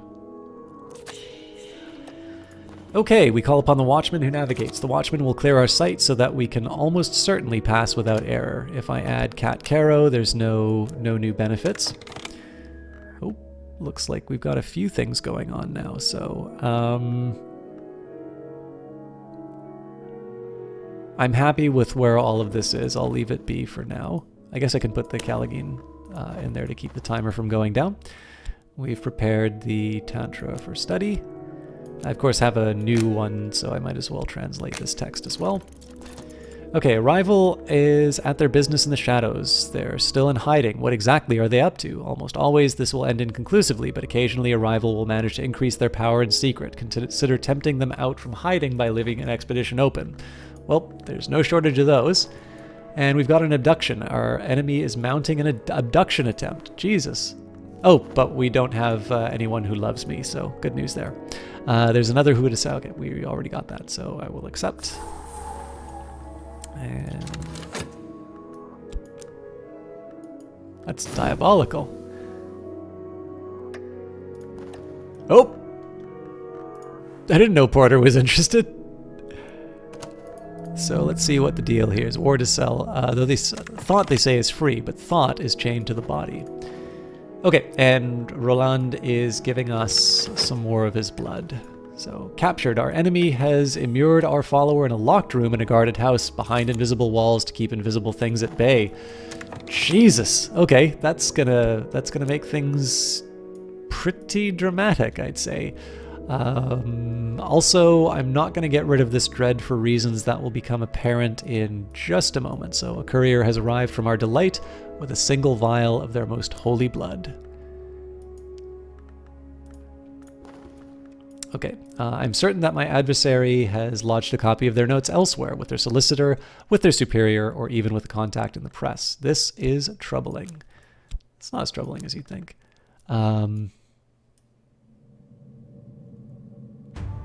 I need to think about this for a second. Yes, I am comfortable with the move I'm about to do. So snare goes out, tentative evidence goes in. The voiceless dead should be dealing with that now. Connie Lee continues to be her annoying self. So originally the plan was going to be that I would combine the dread and contentment. We don't need to worry about a season of despair. What I'm going to do instead, though, is... Oh, nope, because the Savorous Blood, I'm still a ways off, so I will actually combine the dread and contentment. A rescue. Our enemy has snatched a follower. They'll try to escape and we might assist them, but it could be a trap, and this place is warded against a summoning. The highest total of Edge, Forge, or Winter will determine whether our followers escape unscathed. Now... It would have been nice if I left somebody on the expedition, who's on the expedition. It would have been nice if I had them in the party. So what I'll do here, how many do we have of each type? I think we'll send some of our tough guys. Well, I mean, I have a bunch of... No, you know what, Tristan? We'll send you on the dangerous mission. Okay, so I can probably summon something pretty cool out of this. You know what, let's take the subtle rupture. In sleep I ran my fingers along the ridged edges of the stag door's scars. Our company it was that shattered it, Girby says suddenly. Before the gods who were flesh in the Mansis was forbidden to mortals. We were the first no. He begins again to weep his molten tears. I wish that we had not. I wish I had died in the world. I've forgotten what else he said, but I remember the shape of the fissures in the stag door, and today, for all of today, doors will fear my touch. So geometry contorts, doors burst open, snakes boil from the earth. A 10th order influence, a gathering knot of power and peril. This can be used in some rites to summon minions. So, speaking of summoning, let's take the sunset rite. Let's bring up an offering. So, what?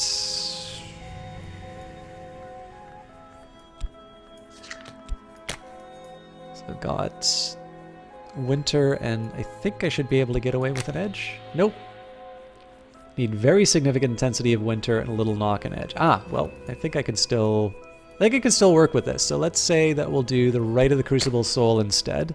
Nope, not Crucible Soul, Map's Edge instead. So now we'll use the Subtle Rupture here.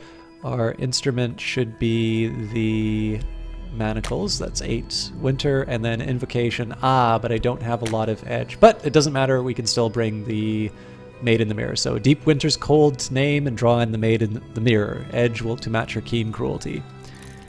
It is quite empty tonight. It's growing now that we're in Cultist Simulator, but I did Under Stranger Stars, which is I thought was a really charming little Kickstarter. But I think because it's very apparent that there is a group of people who like my Kickstarter, or who like my Cultist Simulator stuff, but only my Cultist Simulator stuff. For me, it's always, I'm happy to do it. I do other games, and I'm very happy to do other games because, of course, if I didn't, then I never would have found Cultist Simulator.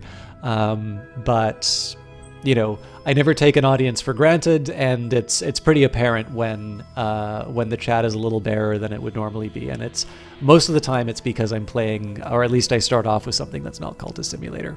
But it's all good. You're just hypnotized by his voice. How you doing, Hail Jesus? It's great to see you again. I remember that I was different before, so we will we'll nullify the dread issue. Okay, let's see if the Voiceless Dead succeeded in tampering with the records.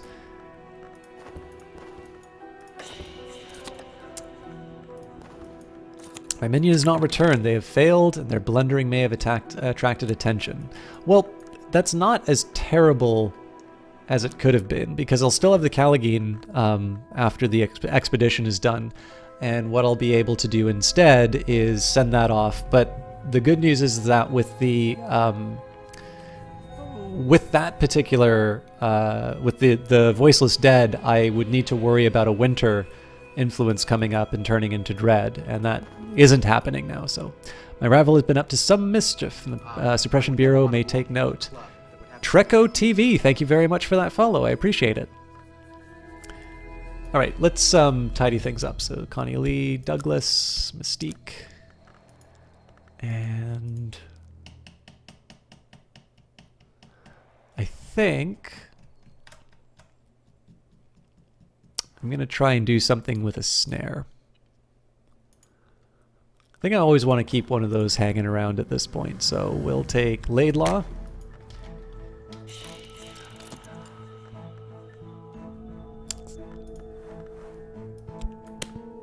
Invite him to an evening at the Ecdysis Club. I don't think that's right. Oh, that's, I forgot. This is how you date people. At some point I do need to get him to repair the Noonstone, but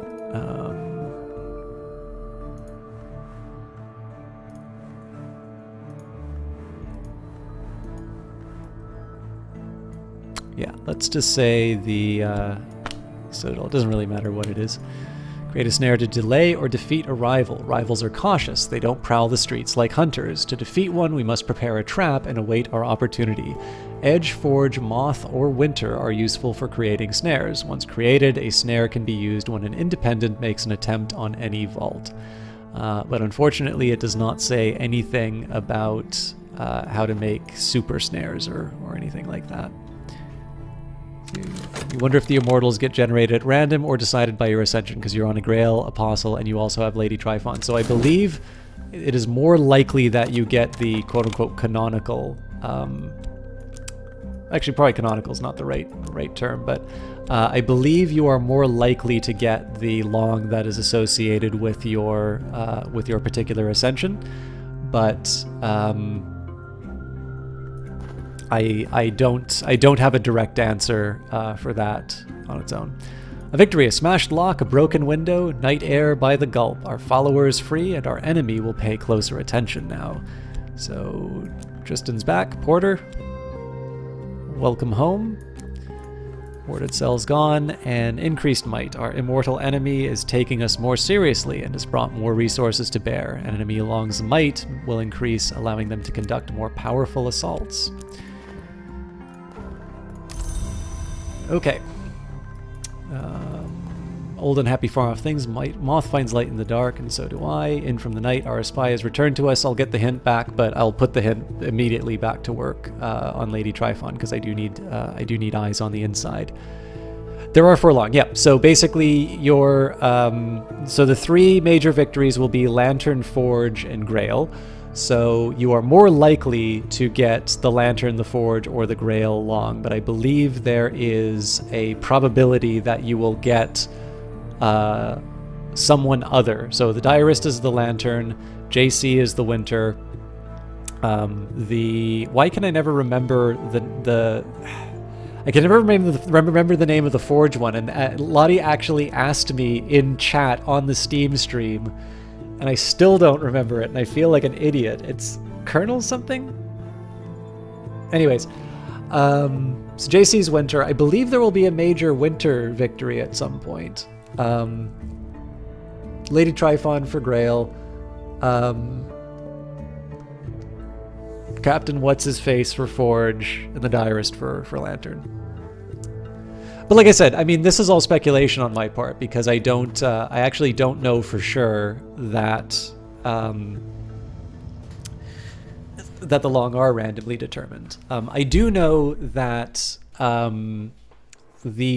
there's the stream I did, and then Extra Credits did a stream of the Cultist Simulator, and I know in both cases Lottie was interested in seeing who the long was, and I don't know if she's just being very crafty and encouraging the streamer to make progress inside the game, or if it is randomly determined and she is curious as to which one emerged. So,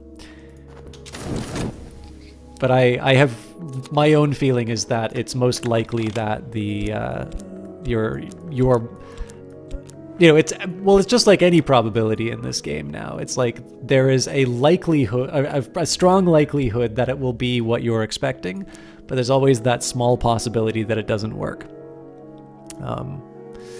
Okay. I'm just going to keep translating books because apparently I'm boring.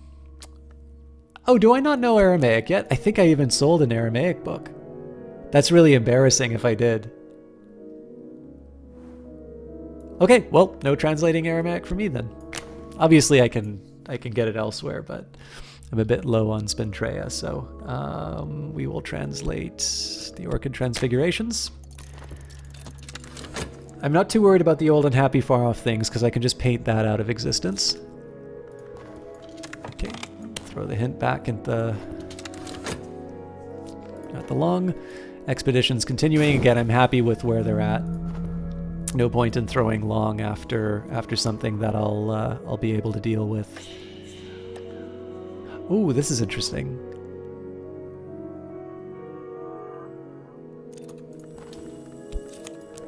Okay.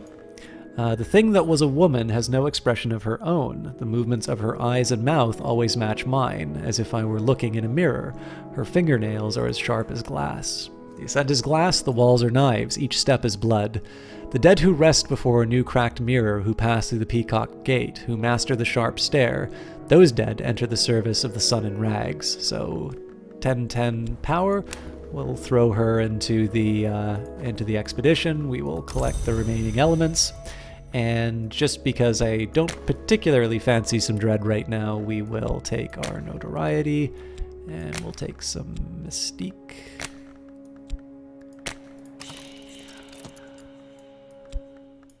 And we'll paint away our restlessness.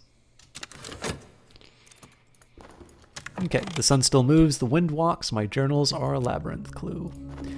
I think we'll still keep going through the stag door on this one. I do at some point need to deal with Connie Lee, but I don't have any really good plans for her yet. So We will take our reason for the Starison. I definitely have some plans for the talk verb after I make my new trap. Colors of the night. I could spend money on better paints, or perhaps I could find more exotic pigments. An adequate snare. Rivals are cautious. They don't prowl to sleep. Same words as before. Again, it's possible that I need to make my forge followers even stronger before this will work, but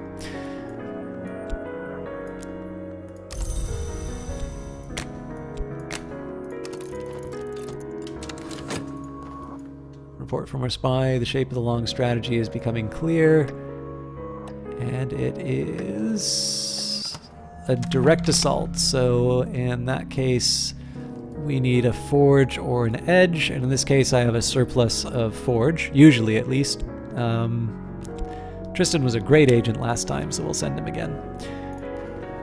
Sickness, well, that's one of these things that happens. I can live with that. I've got money, so I'll be getting some some money for the painting as well. Treasures lie before us. The dead draw back. Their almost faces flat and watchful. They will not trouble us. Notable recent work. I should, again, tidy things up a little bit here.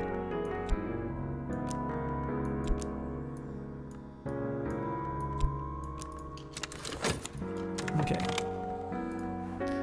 So again, I'm pretty consistently generating level 2 snares out of this. So one thing I'm curious about with this increased might. So I've got Sylvia. Sylvia lost her eye in the woods when she was 9 years old. Every year at Candlemas, she returns to the place she buried it. So let's try and bring Sylvia into the Order of the Bloody Cup. And what I'm going to do here is I'm going to add the might. Nope, I can't make that a trapping. Fair enough. It was worth a try.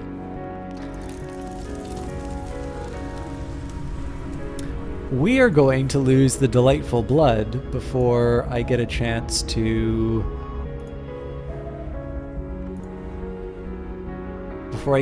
upgrade this. Alright, I'm going to need to think about my next step there then. Can't go to Glover and Glover because I'm generating too much notoriety. I could try a summoning, but I don't really have any influence. So we'll see what happens after 5 seconds.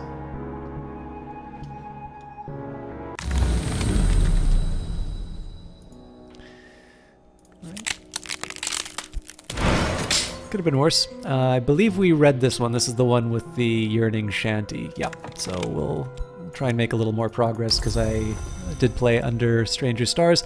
No influence to work with, and unfortunately I can't do anything about these commissions. So let's just go back through the stag door again.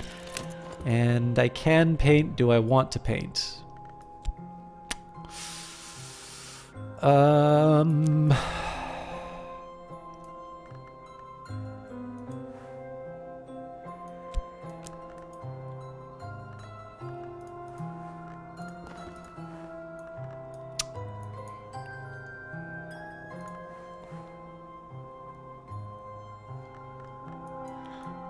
Don't think I have the right...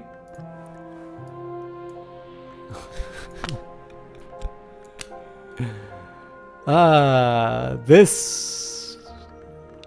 I'm gonna have to try... Well, you know what? I bet I have enough that I could summon...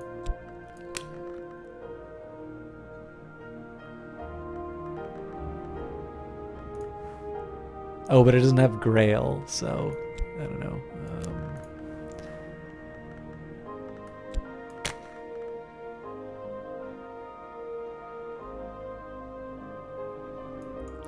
I'm just trying to think if there's a way that I can make it so that the vitulation recipe gets spiked. I'll consider that for another time. Work. No commissions to do. I should also probably talk with Sulochana at some point.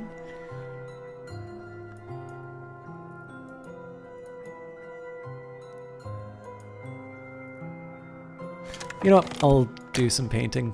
I might as well make the most of this notoriety.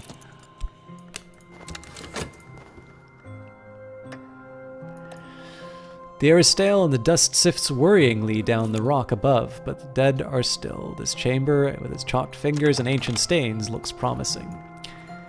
Alright, so Sylvia has detailed knowledge of roof ridges, of the river at low tide, of Irish whiskey, and of conjuring tricks. So we'll continue down this path.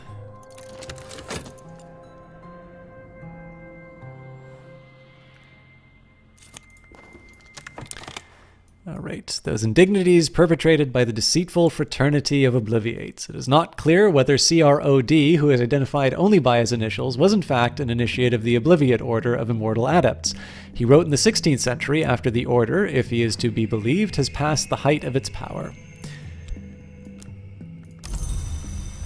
And we did translate the Orchid Transfiguration, so let's take our Greek.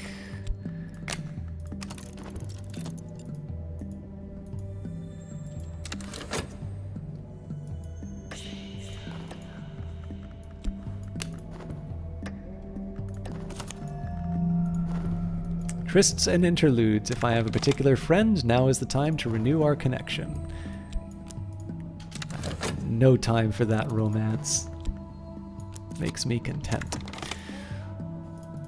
Okay, once a lady, the lead-lined sarcophagus lies... in the lead-lined sarcophagus lies the skeleton of a woman. She wasn't buried here. It looks like she crawled in to die. Something has happened to the shape of her skull, pushing out of the jaw like a muzzle of a beast. Scraps of rotting linen swathe her bones. Treasures lie among the remains of her clutching hands between her ribs. So, Made in the Mirror, Callaghan's going to be pretty important because I need that to deal with the evidence. Pope Clifton did his job, the Hint did their job, the Percussagant always does their job, and we've got the Victory of Crowns, which I believe is an English text. So that can be added... Oh, no. I'll add it with the Latin just because it's all translated. We've got a cracked Wildering Mirror, so I definitely have a bunch of repair jobs to do. And Betty's Blade. Now, this is a particularly nice one. Oh yeah, I should actually be reading these. So, deep crack runs across the shimmering metal. A forge-aspected follower could repair it with sufficient resources, or I could use up whatever power remains in it. And Biddy's Blade, a cut from this blade will not cease bleeding until the wound is healed. One account is that Biddy was a knife-collecting surgeon highwayman in 18th century Toulouse. Another claims Biddy is only a bastardization of an Arabic word for mosquito.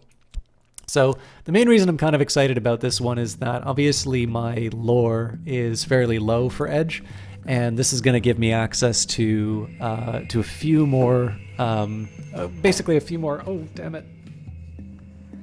Okay, good. Didn't spell coffee. But yeah, this will basically give me a few more options. So, for instance, I think it's the right of the map's edge. I wouldn't be able to know. But basically, you get an option of using an instrument. And in this particular case, the instrument ones, now I can basically take Winter, Edge, and Lantern. I can get some pretty good stuff just from the instruments that I have. Okay, carrying on, Lockwood Fen and then Carisham, and then we can move up to the higher level material. So Lockwood Fen is a reeking murk of the Fenlands, is ripe with furtive life. Taciturn locals still watch the sacred places of the small and secret gods, the ones that answer prayers. So I think I'm going to need to make a decision as to whether or not I want to keep my Percussagant. Let's say Percussagant and the Hint, and then Made in the Mirror will be the next one that I add. So. Out in the Mudlands, somewhere we are certain, is a shrine bedecked with precious ottomans. If the locals try to kill us, we are probably heading in the right direction. So we'll see what horrible things we are up against before too long. This is what I meant about lessons learnt being sort of like super erudition, because they take a longer time to decay. Okay, we finished the painting. Nothing to be ashamed of here. And This time I think I'll go to the Painted River. Oh, bad luck. Light leaks through the cracks. My mind is brighter than it ever was. The higher I rise, the more I see. So in this case, I think I'm actually going to let the Delightful Blood decay into despair. I dreamt of the mantis behind the white door, of the great space above the orchard, the space that overlooks the bounds, the space where the vagabond once painted her river. Painted ships passed upon the painted river. I met the painted eyes of a painted captain. She saluted, and the motion was like the layered movement of clouds. The sail of the ship was amber, and the captain's eyes the green of new barley, and the river aquamarine. Now that I'm awake, I see those colors still. Okay, so fascination. There's the stag door again. So we'll deal with the affliction first. Gives me a little bit of a breather. And normally I would have done something about the Delightful Blood here, but we've got. I actually need to get rid of that evidence pretty quick.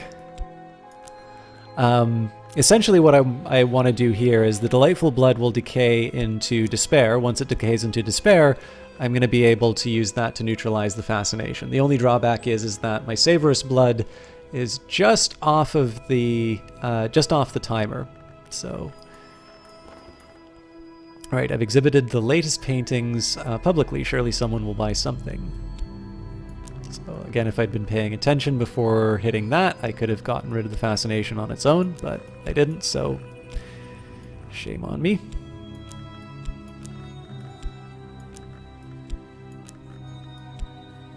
If I need, I can buy some time.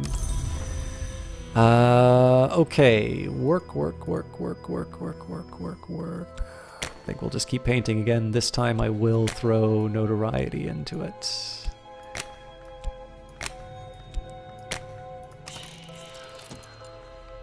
And I will make a painting about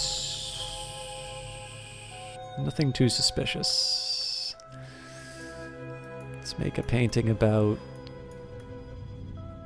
well, I can do a fleeting reminiscence. That way I'll get rid of the fascination. Johnny Big Time, I saw you playing some Apex Legends. How are you doing? Yeah, the Forlorn Blood basically just gives you this endless stream of sickness. Yeah, I saw you playing Apex Legends. Are you streaming on Friday? I know you're playing something on Friday. I just don't know if you're streaming it.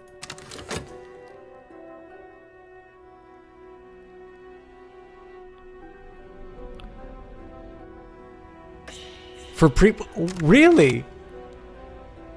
What free game did you get? Because now I might pre-order. Like I'm definitely getting the Division 2. I had a really good time with that. But what game did you get? And what time are you planning on streaming? Because I will try to, if you don't mind some weirdo Canadian joining your session, I would love to do that. I'd love to do that again, and I can try and tailor my day to make the hours work. You got your choice between Watch Dogs 2, Far Cry Primal, and Ghost Recon Wild Lads. So I know you already have the latter. But yeah, that's very cool. I did not know that was a thing that they did.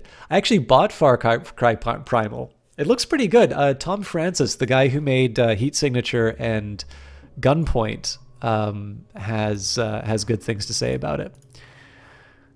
Okay, pits and quags and sudden tumbles. The earth here cannot be trusted. We will need strong hands or clear sight, forge or lantern. Now, okay. I'm going to add the Maid in the Mirror now. This is to keep her timer from going down, and then I'm going to add a lantern follower after that. Tristan did a good job of delaying the long, so we'll go normal here. Okay. Sylvia's favorite tactic is to smile and close her eye. It is remarkable how often her interlocutor will blurt out exactly what they are thinking. So we'll just move the items over. So, we're going to talk with the summoning, and we will take the evidence My scheme will most likely succeed. There's always a chance that something will go wrong.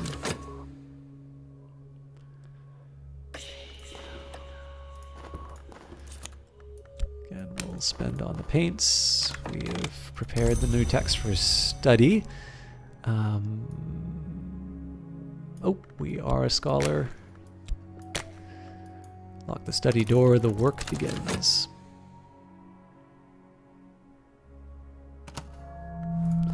Alright, and we knew the wrong kind of attention was coming, so in the worst case scenario, they take the notoriety right away. In the best case, we delay them a little bit with Mystique.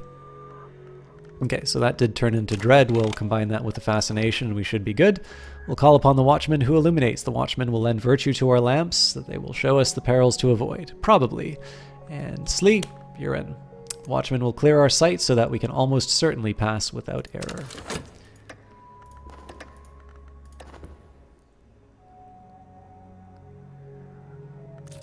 Alright, so painting reviewed well. Why wouldn't? We're a mystical artist of some renown. Of course it reviewed well. Obviously I've been neglecting my commissions by doing all of this other talk, but obviously I don't want to create a scenario in which I get caught flat-footed as far as any kind of potential game ending problems come up. So we have, okay, I'm gonna be able to get rid of the Season of Visions.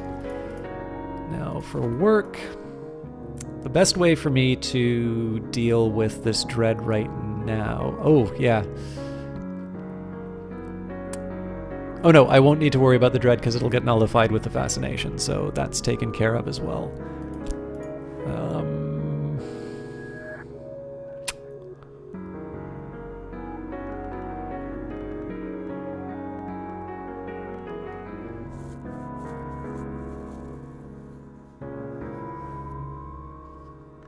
I think I'm going to leave the painting be for a little bit.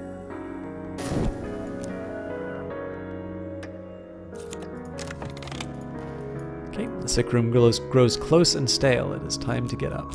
Apparently I used a little too much. The doors of vision swing wide. A little darkness will mellow my light. Even dread has its uses. We will gain composure. So I'll explain in a minute why I'm doing it this particular way.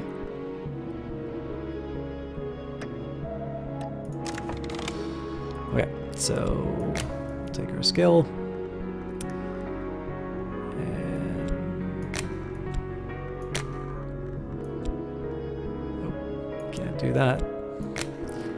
This is basically just trying to string the detective as long as I can. I'm not going to use the fleeting reminiscence again because I think I might wind up with fascination if that happens. So let's find an appropriate topic, or an appropriate subject for a painting. Rhaenyra, congratulations. Something to remember them by. Alright, now, while the plates are spinning, we have got Johnny Big Time in the channel. Johnny Big Time is my favorite broadcaster on Twitch. One thing I have not told you, which is a reason why I like him so much, is he is a hockey fan. Hockey is amazing. Hockey is obviously the best sport. If you haven't watched hockey, shame on you.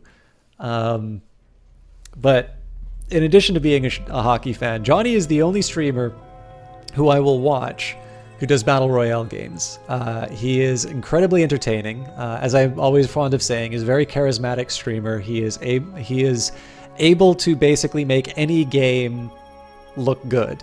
And while I think a lot of streamers, so there's absolutely nothing wrong in my opinion with streaming a game that you like. And clearly a lot of people like Fortnite, a lot of people like, Call of Duty 4, Blackout, or PUBG, or any, obviously it is the season of Battle Royale. We're at a point where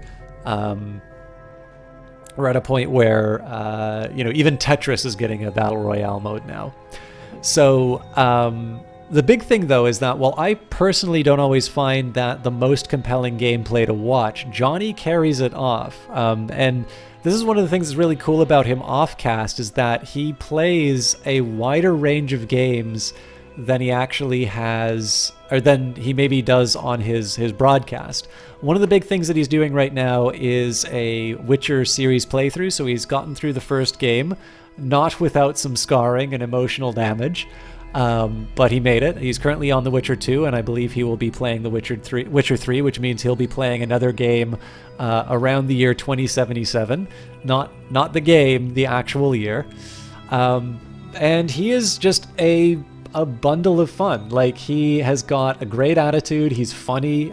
He is very engaging. He definitely does not have sort of the extended pauses and dialogue like I do. So if you're looking for something a little more action-packed, he is definitely your man.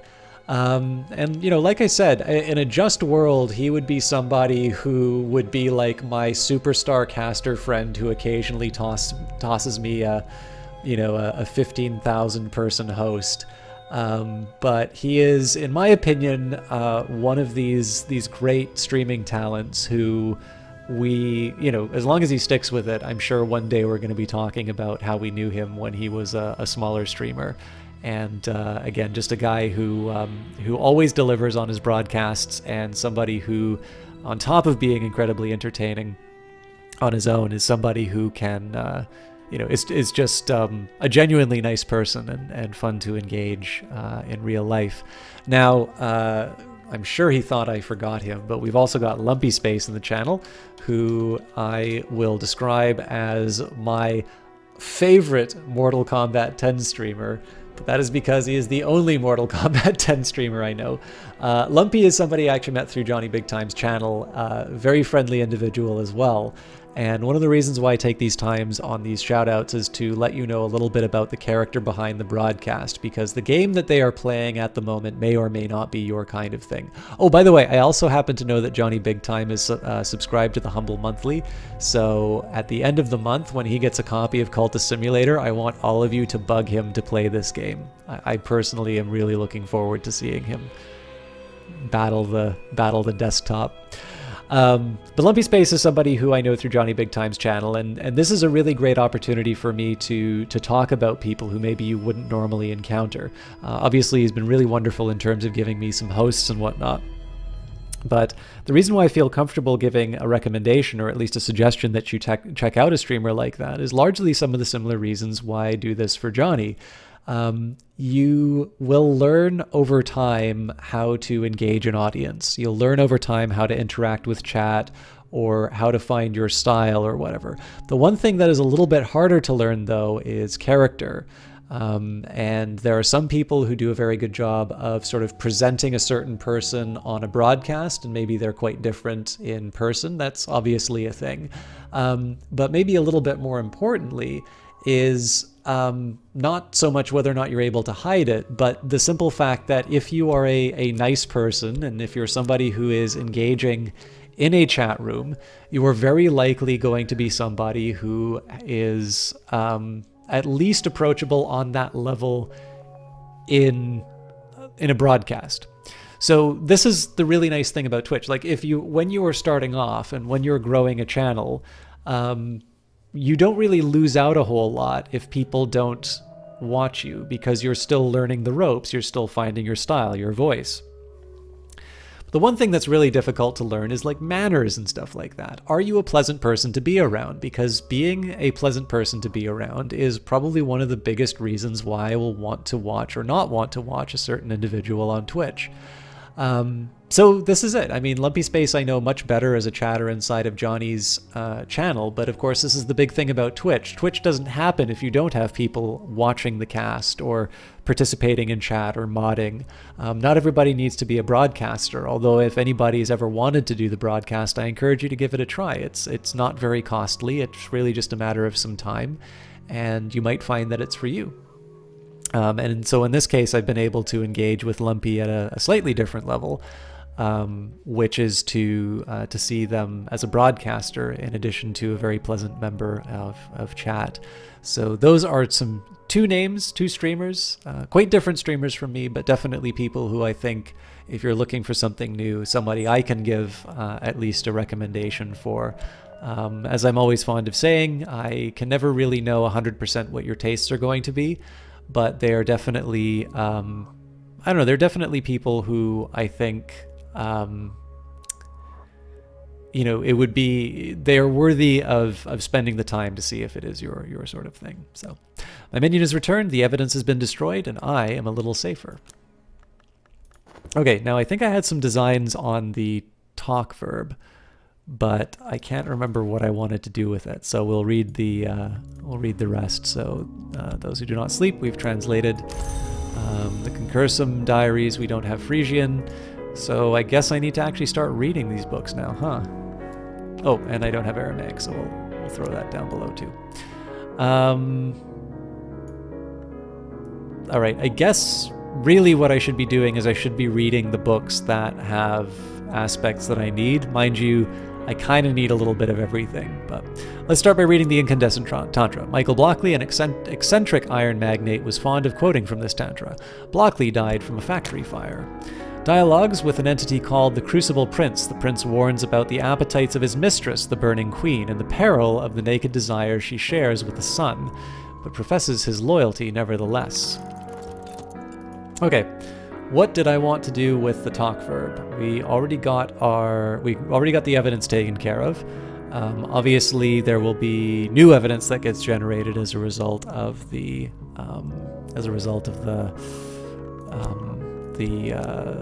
investigation, but no point in rushing ahead with that. I could try making another snare. You know, here's what I'm gonna do. Alcair, I want to see how good you are at making snares. And I'm also gonna write down, because I forgot, it's Edge, Forge, Moth, or Winter. So.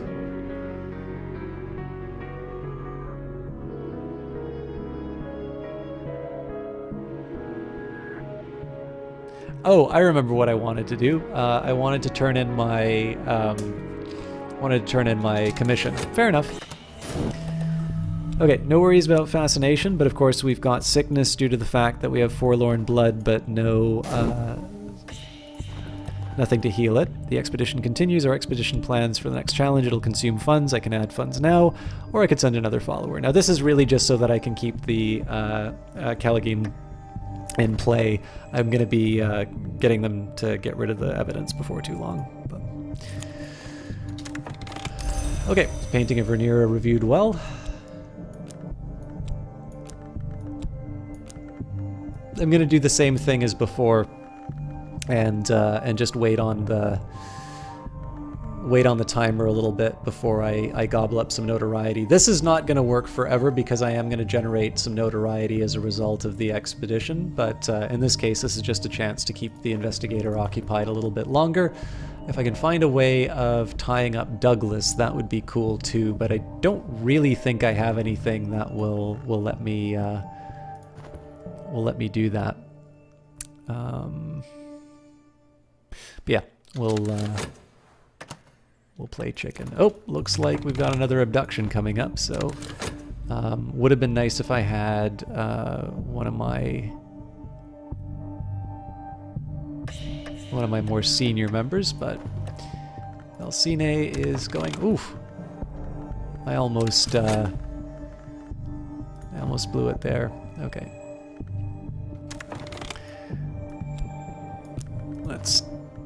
I'll get my head back in the game.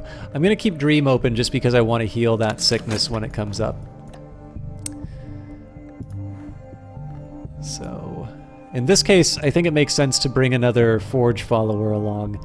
This is to basically give me 10, so the highest total of Edge, Forge, and Winter will determine whether our followers escape unscathed.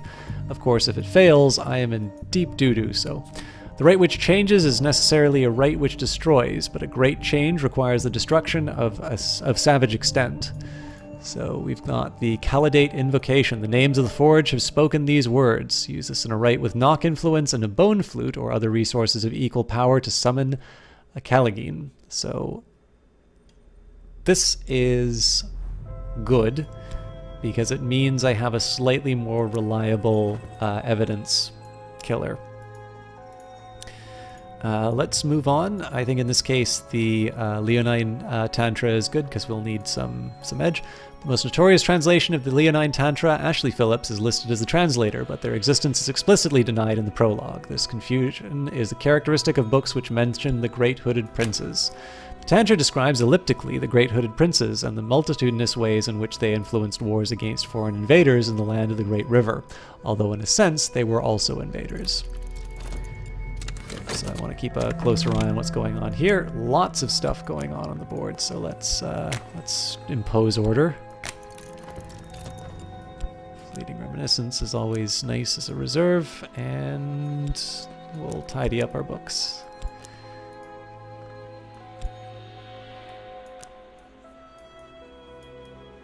Okay, apparently I can't click this verb anymore. Okay, there we go. And I am going to get Roland's blood, so good news there. Although it looks like Douglas is going to be causing me some problems soon, so I think couriers arrived with our delight a single vial of their most holy blood, so we will combine this up. Now it's important to remember this will give me fascination, so I'm going to need to think of a way to deal with that. That'll be where the fleeting reminiscence comes in. In 17 seconds I'm going to have the talk verb available, so good news there. And what I'm going to do, with the investigator, I'm going to wait till this timer gets down a little bit closer, and I'm going to use the work slot to hide away the notoriety. And then with talk, I'm going to try and tie up Douglas for the Season of Ambition. So my followers prepared a stratagem which, with considerable luck, might defeat a rival's plans. So, new snare. So there's a side of me that would like to, take one of these snares and talk with a follower, but I know I won't have enough time. So, a victory. Smashed lock, the broken window, night air by the gulp. Our follower is free, and the enemy will pay closer attention now. So, they should be up to 7, mate? Yeah. Getting scary.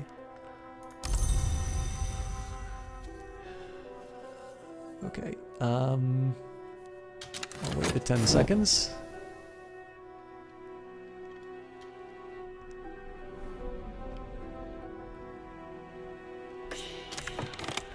Close enough.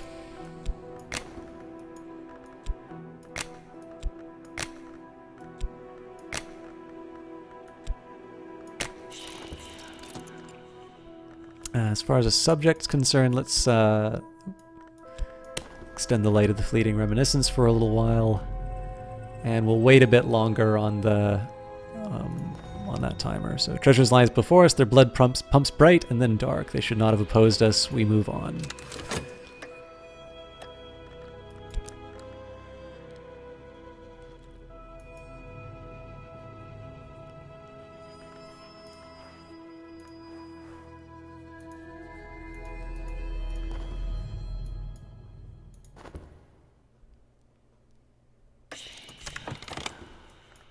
Okay, pay for the paint. Lions can be created, not as children are created, nor as words are created, but as weapons are created. The great hooded princes learnt to create lions from their sayings in the affairs of the hours, and not all lions now serve the golden general. So we've got the colonel's names.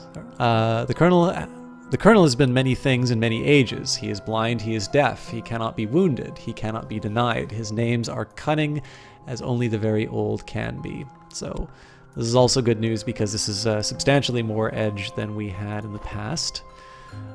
So I suppose we'll move on our way to Moth, but the thing is that we actually already have quite a bit of that. But again, we gotta read it all anyway. So the Fire Circle's Tantra. This is the one known extant copy in this of this in Western Europe, was stolen from the British Library in 1892, when Harvey Haddington confessed to the crime and claimed to have eaten it with butter and garlic, in a moment of ungovernable whimsy. Herein the great hooded princes are shown beseeching the wood to rise and devour an invading Timrid army. The Dapple King, the Honey Tree, and the Sea Twins all deny their request until they enlist the help of a burrowing secret keeper. Oh, Jesus. Douglas, let's have a chat. Okay.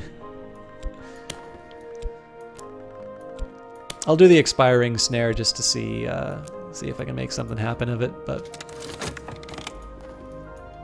Sick Room grows close and stale. It's time to get up, and let's dream. It's with the forlorn blood that I need to dream, right?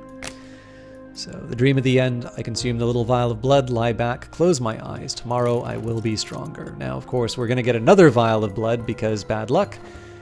And I think I'll try and sell that. But I need the expedition to sell it. Ringyu's Shrine. Here, on a flat rock, inches above the marsh water, is a throne carved of yew wood, ripe with fungus, ornamented with tarnished copper. This is the shrine we seek. Dream of the end. I am much recovered. More than that, I am sumptuous. The sclera of my eyes, the veins in my wrists are aswim with gorgeous serums. When the vitulation comes, I will be the centerpiece for our delight to prove their appetite, to enact the grail. So no more disease for me for a while, and fortunately I do have a fleeting reminiscence, so we'll take that composure right away. So yeah, it's a little bit of bad luck that the blood arrived when it did, but that's life. I'll try and find a way to make this work out for me. So again, I'll be patient with the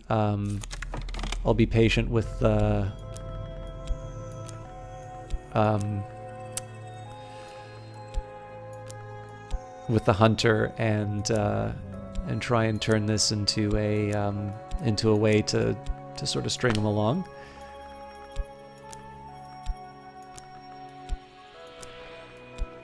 It's unlikely that I'll be able to save myself from the notoriety that emerges from the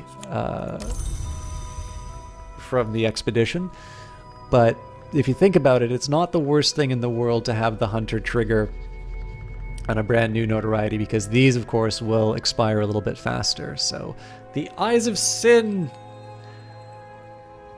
How are you doing? We've had some new faces inside of chat, which is really nice tonight. We got a resub. Tall Man Alive, who is very patient with me in terms of seeing an hour of Under Stranger Stars. How are you doing? Truth and Requiem, long time no see. How are you doing?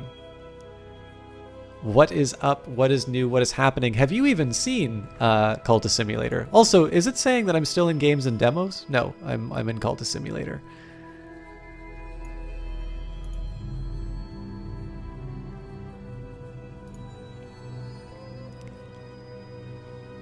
Yes, I hope life has been treating you well.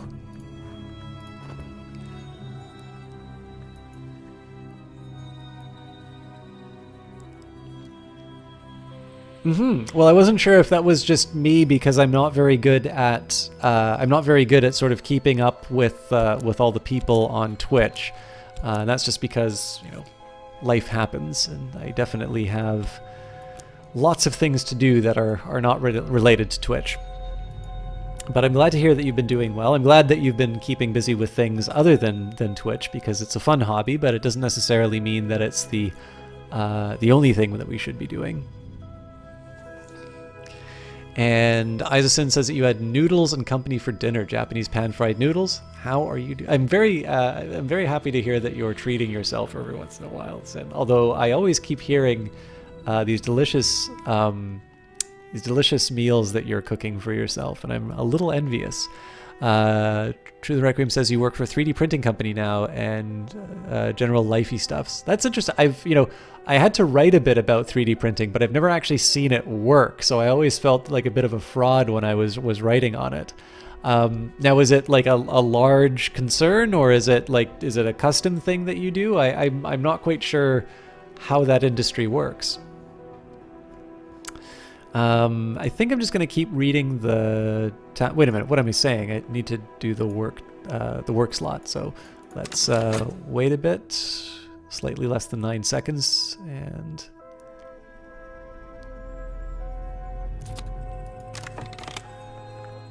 Oh, lovely. I am actually going to be able to get rid of that that notoriety then. So, although I'll probably lose the Callagine. All right, right, we did read that. Apple green paint marks ritual circles on the rocks. The remains of sacrifices past squelch beneath our feet as we search for a shrine. In a little hollow in the throne rests an oiled bundle of treasures. Also, I don't need to limit myself just to using the snare that I know won't work on the rival. So let's look at some other possibilities. So I've got the icon of St. Agnes. St. Agnes of Bohemia was renowned for her pious dedication to the mortification of the flesh. This icon makes for grisly viewing.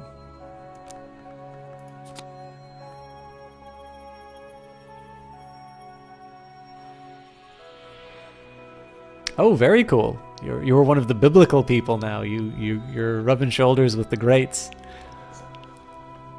All right, so we've got the Flayed Tantra. This Tantra is recorded as being spoken by an enigmatic individual identified as Peel, with many of the qualities of the mythological Naga. The Flayed Tantra played a notable part in Alexander Sparrow's paranoid pamphleteering. We've got a winged doll. In an attic above a skeleton house, there was a window. Beside the window, there was a box. In this box, there was a bandage. And the bandage was a twist of clotted hair. And the hair was wound a doll, because the window had never been opened. Again, I'm probably going to have to ditch the pigments at some point, but we've got another vital pigment. Okay. So I don't think there's... I think conversation subjects are like everything, so that doesn't necessarily help me. I could sort of brute force my way through everything. I wonder what happens if I give him lore. It seems we do have something to discuss. But do I really want to? I mean, I could do winter.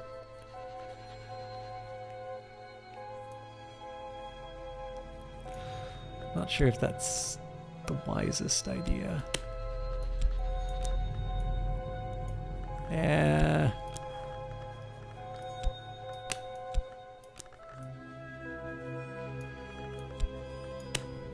A surprise attack on arrival. Ooh, we are meeting on neutral ground. They have taken all reasonable precautions, and a direct personal assault would be a considerable risk, but perhaps that's what we've come to. This is a very long shot indeed. Oh, even though I've got a big fancy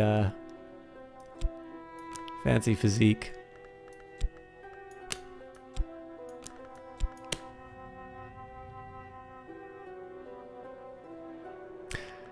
Now this is interesting.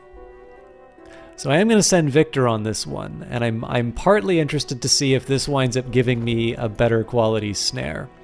Moving on, we'll go to Kersham, and I think for this one I'm going to... this is a tough call.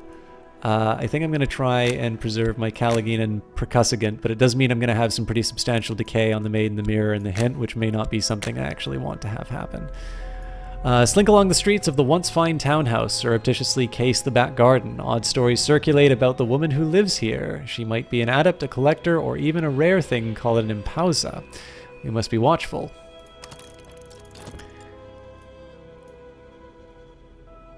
Alright, have a good one, Truth and Requiem. Thanks for stopping by.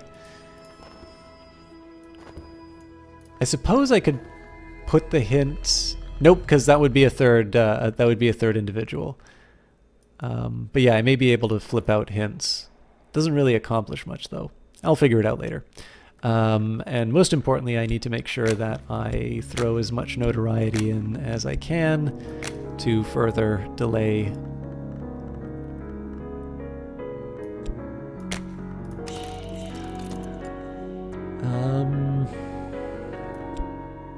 Done a lot of painting of fleeting reminiscences.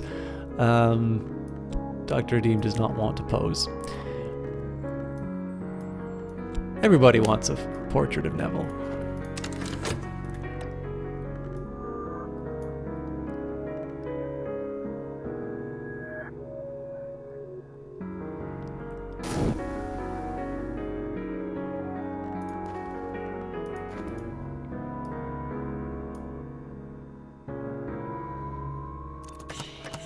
Okay, a bunch of stuff happening. Trembling in the air, so ideally I'll avoid getting fascination. The Fire Circle Tantra. Armed with blackmail material from the burrowing Secret Keeper, the Great Hooded Princes petition the powers of the wood for a second time and are successful. 1/4 of the Timrid army is devoured by bees, 1/4 drowns themselves, and 1/4 disrobe themselves until nothing remains. And we've got the Moldy Warp admonitions. Moldy Warp keeps her crowns in moss and her feet in the dirt and the trees locked jaw tight. Moldy Warp has these warnings for you. Just give me a quick second here. I'm going to finish the coffee that I have because it occurred to me it's already 10 o'clock, and if I wait any longer, I am in deep trouble as far as getting some sleep tonight.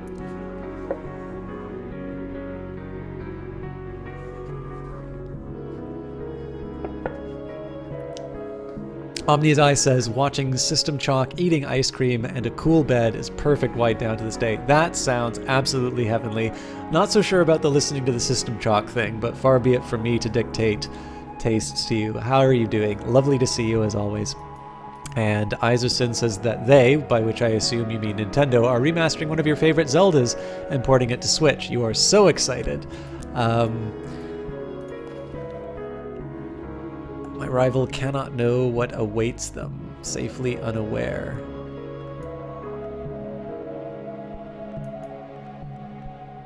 Wait, but what about my follower?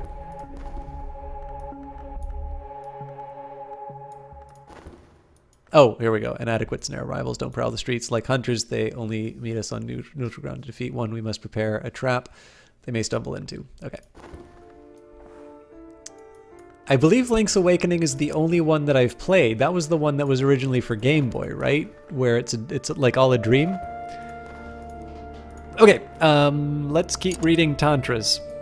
Except for the Flayed Tantra, because I haven't translated it yet.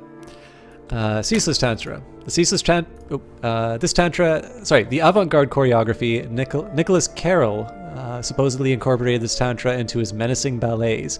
The Ceaseless Tantra is devoted to mostly to warnings about the lively creatures called percussagants, but concludes with a chant which can be used to summon them. It observes that percussagants can be taught any dance, but they prefer only one.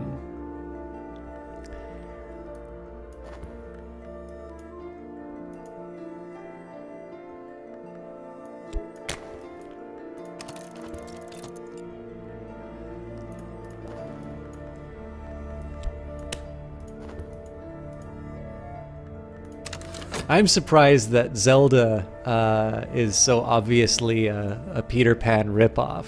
I mean, Zelda going around and waking up Never Never Land, it's kind of obvious when you think about it. Our expedition plans for the next challenge, it'll consume funds. We can add funds now, or I could send another follower. So we'll need either Edge or Grail for the Watchers.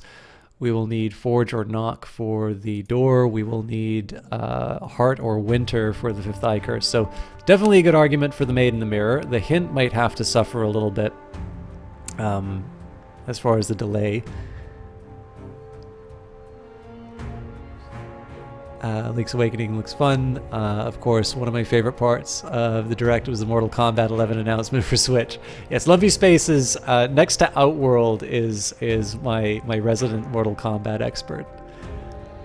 Isense is chalk. No, I swear you will go all Grail on your ass. I mean, you going all Grail on my ass sounds like a shockingly pleasant evening. I'm not entirely sure what you're trying to discourage me from here, Sin. Okay. Let's do... What do I want to do? Let's go back through the stag door, because I actually finally have the means of doing so without completely ruining the rest of the playthrough. I am going to get sick, but fair enough. Can't have everything.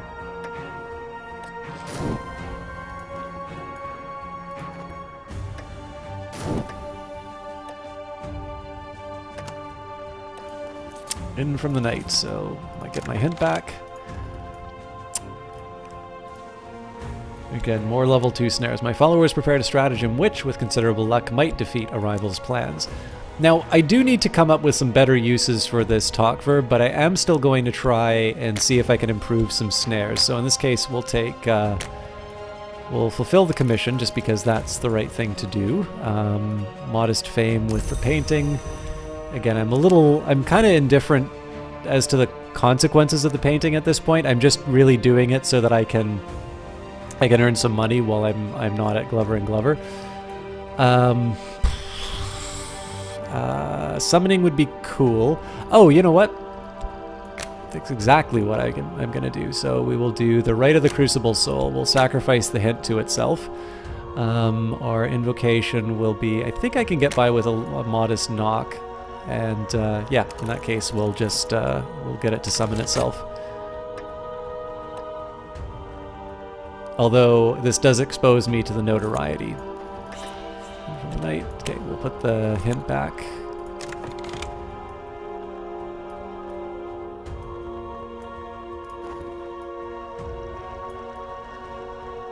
Where'd the other hint go? Our strength is matchless. The Watchers almost certainly will regret standing against us. Okay, let me just figure out what the heck I did here. I've received the currency of the secret world, and my patron has let tantalizing information slip. So more addition, more mystique, which is always welcome because it'll keep the hunter occupied. Now, I'm not going crazy. There was a hint.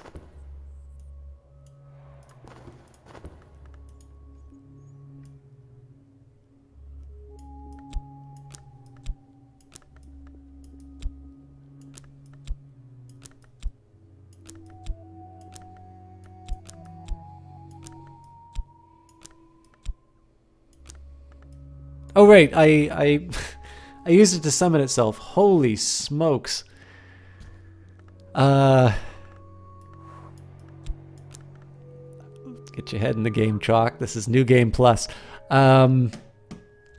Okay, so as far as talk is concerned, I can recruit the hanger-on. I can try and get some more associates into the cult. I can try and upgrade a snare. I have not yet tried a moth snare. Now, I don't see any real reason to think that... I don't really see any reason to think that this will be any more successful than the previous attempts, but in this case we'll get Yzabet.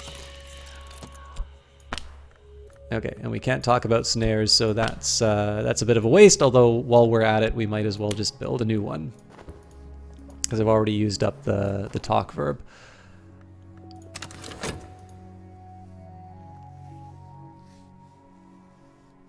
Does anybody know why Eyes of Sin was mad about me talking about Peter Pan, by the way?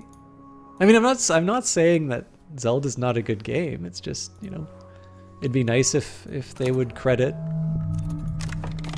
the character of Zelda with, you know, with the still copywritten. Everyone's sleeping. I think definitely there's a little bit less activity in the stream tonight, Tall Man Alive. But this is the important one. Like, I've gotten a little bit spoiled with doing some of the streams on Steam and stuff like that and having a really active chat. I've always sort of thought, especially when I was evaluating people for stream teams, I've always thought the real mark of a broadcaster is how they handle an empty chat, because it's easy to interact with people and respond to things. It's a lot harder to make sure that you keep on going. I mean, this is one of the reasons why I really enjoy strategy style games, and why, if you compare that to how I do something like Under Stranger Stars, Under Stranger Stars is a little difficult for me to play because there's so much action going on, and it's sometimes hard for me to, you know, to keep my head in broadcast mode and to make a coherent sentence. Whereas a strategy game, I always have something to talk about because I always get to talk about why I'm doing certain actions. So that which does not cease is not created.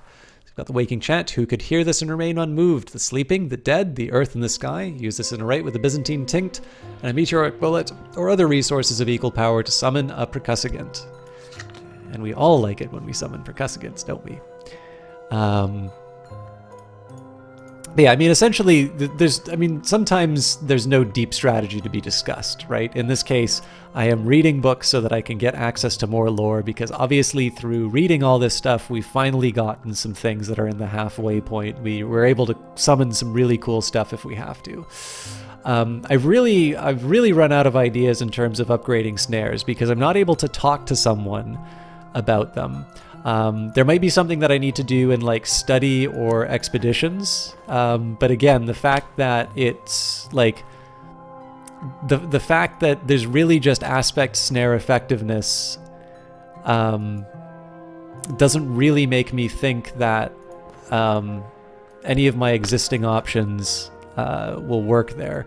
But we'll see. I mean, there's, the night's still young. And if I feel particularly hard done by, I can always just go check out the Frangic Lathe. But I haven't done it before, so I won't do it now. Or I don't want to do it now. Ever do XCOM? I really like XCOM.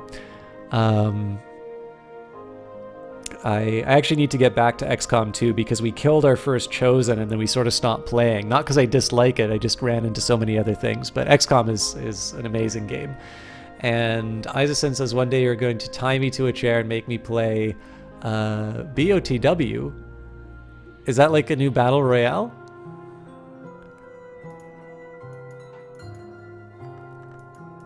Let's just get the Shaven Lock Tantra, also known as the one who's shaven his hair. This, as the story goes, is the lore that even the shape changeling Vantra is rejected.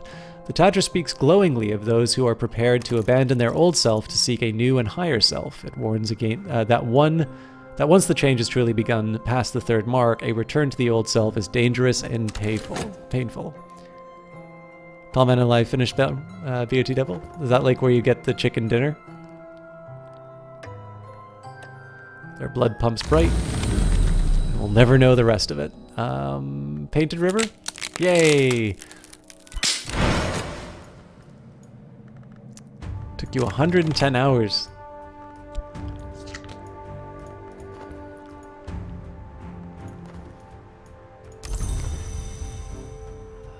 I really do want to use the spider's door, but I don't have anything to offer it, unfortunately.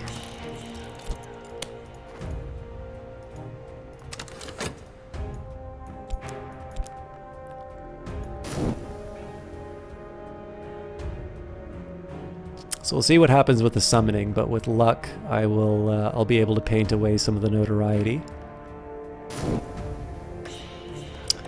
Rebellious Spirit. You know what? I'll reassert control with passion, but it does mean that I'm going to be exposed to notoriety again. Well, we dodged a bullet. Expedition continues. Our expedition plans for the next challenge. It'll consume funds. We can add funds now, or we can send another follower. Now, I will need more funds, so I'll throw that in there now.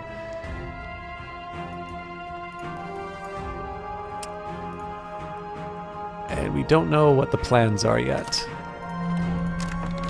And we got hit with despair. Bleak Thoughts. I don't think we'll have anything that'll turn Bleak Thoughts into... Or I don't think we have anything that'll turn into dread, so we're safe there, but I do need to deal with the affliction. This would be such a crying shame if this is the notoriety that got picked up. Whisper your secrets into the earth, burn them in fire, scatter them in the sea. Still they will cling to your hair, the Tantra cautions. It provides an occult riddle that claims it's sometimes the answer to the riddle of the Hunter's Gate. Got the Ecdysis Parable. The Ecdysis Riddle is what may be lost. Each Ecdysis Parable is an attempt to answer the riddle.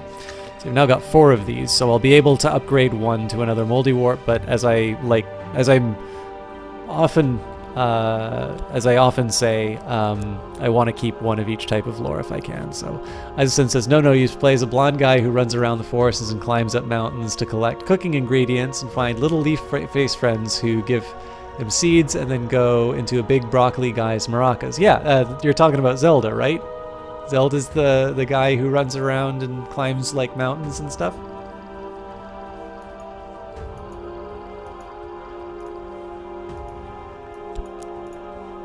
Those who do not sleep.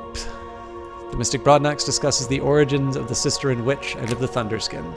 Sister and Witch are born in 2 wombs, one poor, one rich across the sea. The sister was stronger in the aspect of heart, and so their survival was assured. The witch was stronger in the aspect of the Grail, so they were not satisfied.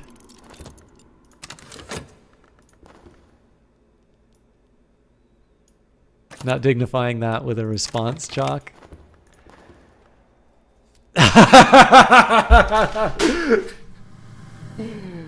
Take that, Poppy.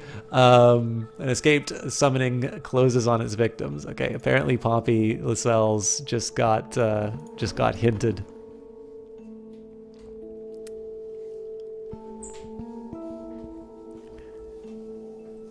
Oh, is this like one of these Metroid things? Where it's like, you don't want to talk about the lady character? Metroid's cool though.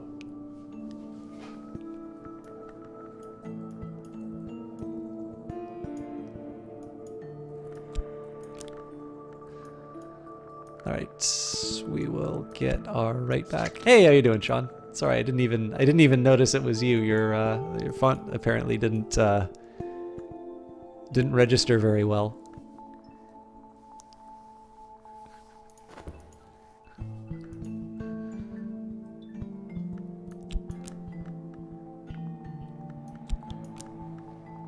That was a perfect villain laugh. Well, it's like Nietzsche says, you either die the hero or live long enough to see yourself become the villain. I'm gonna wind this down as long as I can, and we'll do another painting. Also, our tools are ready. We should be able to penetrate the warded door. I can't remember. I feel like if I add another follower, yep, we'll almost certainly shatter this warded door. So we should have enough to deal with the curse, but we'll add Valsine. My follower is prepared. A stratagem with considerable luck might defeat our rival's plans. Again, we've got another weak snare. For those of you who didn't know, that is not a quote from Nietzsche. I'm just trying to make Eyes of Sin's head explode.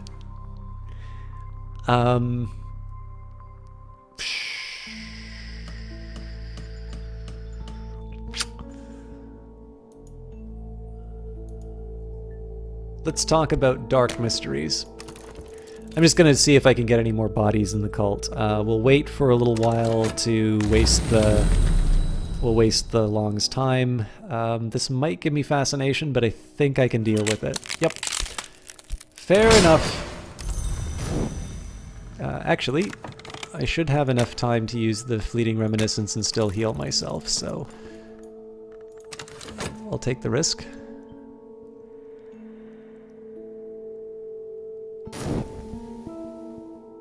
I need to be particularly touchy about the detective because it's quite likely we'll have them eat a notoriety next. Okay, as much as I want to tempt fate, now is a good time to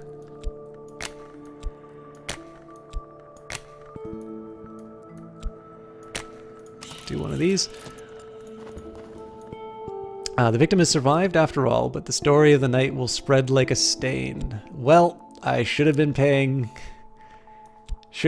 attention, because all of my cleverness is now for naught. In for a penny, in for a pound. Let's deal with the lantern lore. All doors must open as all lives must end. This door has found its end here today.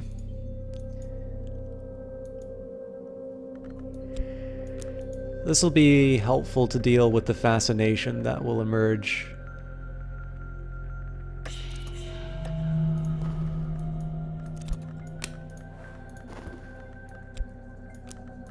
Oh wait, we dealt with the I'm an idiot. When the sister and witch came from the west, the Red Grail permitted their ascension, but then grew jealous of their power. It lured a great musician into the ranks of its names, and caused him to be reborn from blood as a heart hour, so that the Grail might maintain domination there also, but its victory is not assured. Okay, so this is going to be an interesting one to work with, the Rite of the Sea's feasting, because I'm wondering if it's possible for me to take the delightful blood and dump it in the water. So this rite calls on the witch and sister to close the gap between what is and what might be. The adept pours or hurls an offering into the water, preferably but not essentially the sea. And we also got the Formulae Vigilant. One who watches does not sleep. One who sleeps watches not. One who watches does not sleep. One who sleeps watches not. Use this in a rite with a Byzantine tinct and a meteoric bullet or other resources of equal power to summon a percussagant and to hear me make ridiculous noises.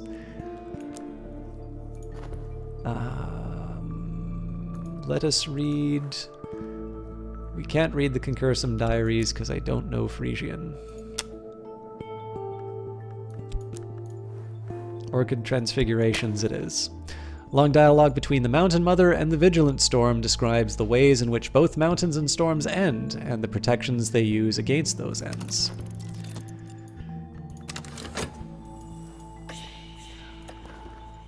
Our expedition plans for the next challenge. It'll consume funds. We can add funds now, or I can send another follower. All is well.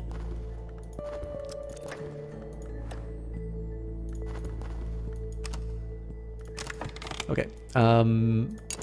Let's deal with the sickness first, because once the painting is done, I want to see whether or not we'll actually get some fascination out of this. Tall Man Alive is falling asleep. See you next time. Looking forward to next Wednesday already. Well, I'm very happy to hear that, because I always feel like every time I do Cultist Simulator, I'm like, well, this is it. Like, this is the last stream. Nobody's going to be interested in it. I'm a fraud. This is never going to turn out. But you all seem to keep coming back, and that makes me very happy. So I too am looking forward to Wednesday. Thank you very much for the resubscription. You know, especially the Twitch Prime ones. I don't believe they automatically renew, so it's always a case.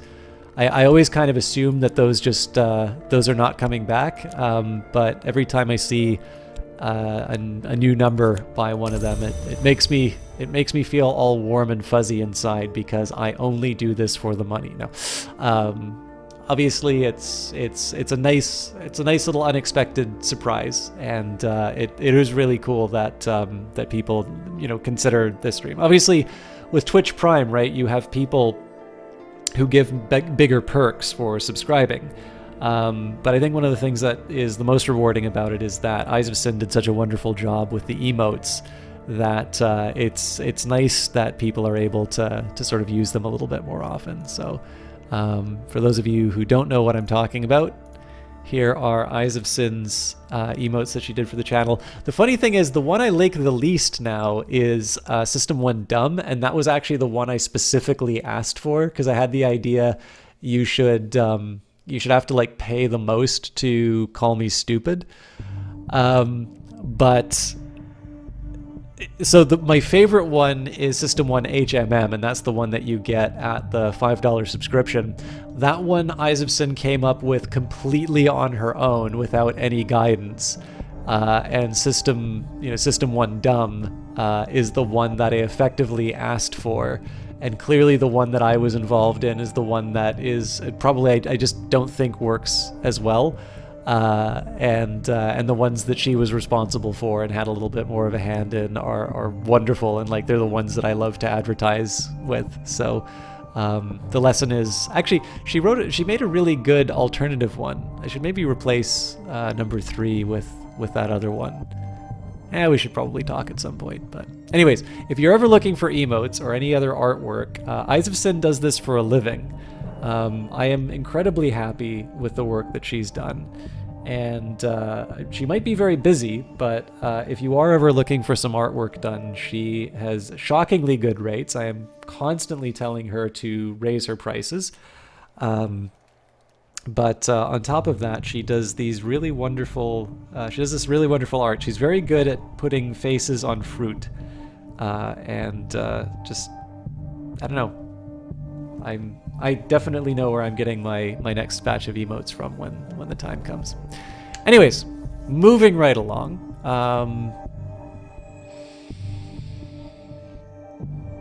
No more creatures to throw at the expedition.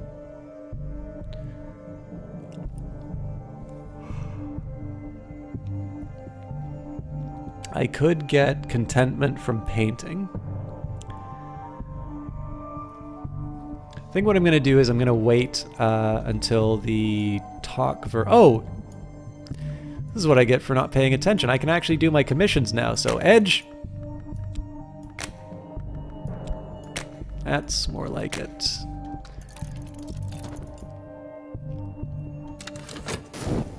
You prefer doing pixel work emotes. I mean, I like all of the ones that you do. Oop, the seeds of resentment. Our enemy is working to poison a follower's mind against us. Oof. Okay. Let's see what we can do. I'm guessing we need to use like a heart follower to help with this. Passionate argument. Okay, what are they saying? Use passion to keep them loyal. That isn't always successful, but you can keep trying as long as you have passion. And we have lots of passion, so...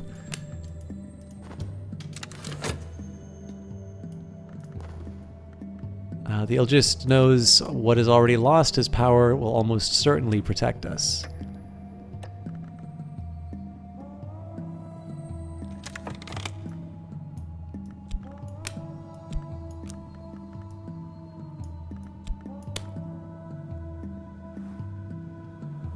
Almost certainly. Almost certainly. Okay, both are good. Passion might sway them. If it fails, we can keep trying. Okay, good news. Benefit of the doubt. Our reputation is no worse, but our enemy will focus their attention more intently on us now. Alright, we didn't lose Enid. I particularly like Enid, of course, because she's got knock. If this decays until fascination, which I think it will...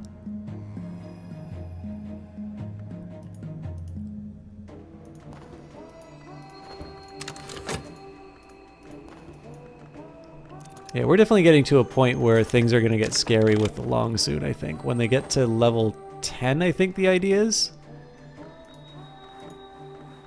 I think when they get to level 10, so yeah, if it reaches 10, the long will consider attacking you directly. I'm safe for now. My adversary has not enough evidence to bring a new case against me. They found no new clues. That's really interesting. That's the second time that Connie's blown the case. But we must use the knife, said the lion-throned one. The noose, the flame, the waking world against those who... the waking word against those who have passed the three-valve door. So none may pass. That is our law, and the law of the sun. Thunder is secret. There are common sentiments in every thunderclap. Let us acknowledge them. Okay, we will now move on. Now, it's entirely possible that this will generate some dread. Because it's winter and it's slightly more advanced winter. It's not clear whether CROD, who is identified only by his initials, was in fact an initiate of the Obliviate Order of Immortal Adepts. He wrote in the 16th century after the Order, if he is to be believed, had passed the height of its power. 58, that they did claim inheritance of the traditions of the House of Leith, and that they have disregarded by its most sacred and most beautiful ceremonies where they are not found convenient. 59! I feel like I write a book like that about work.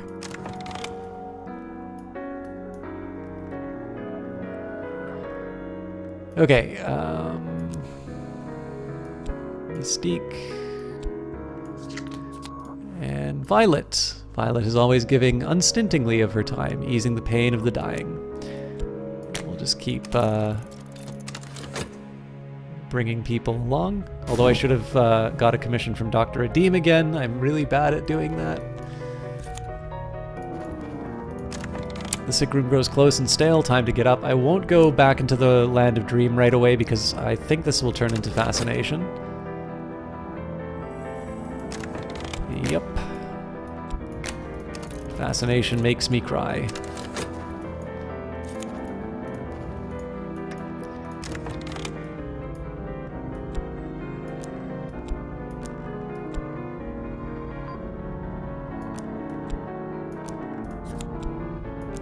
We'll do the same thing with Forge. I'll be a little short on reason, but that's fine because it'll give me money.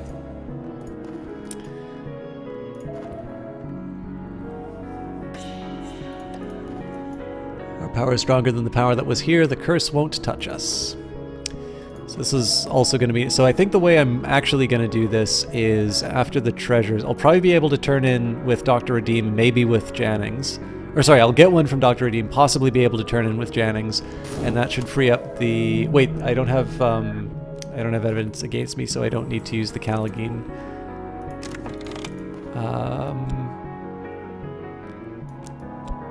I'm missing something then.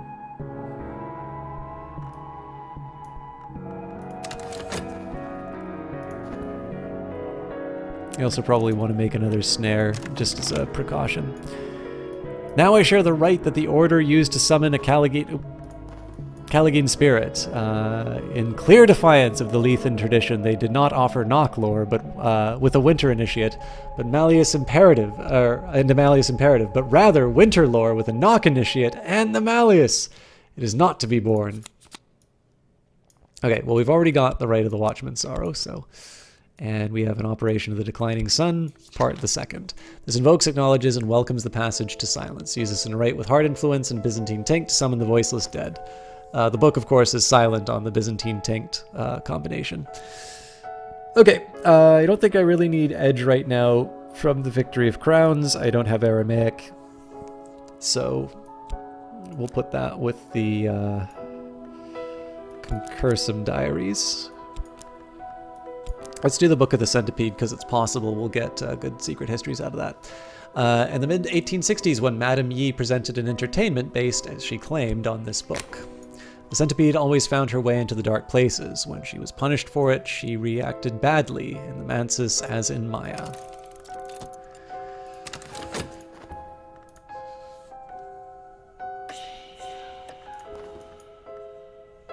Okay, this will be a case of mistaken identity because I've got all my patrons already.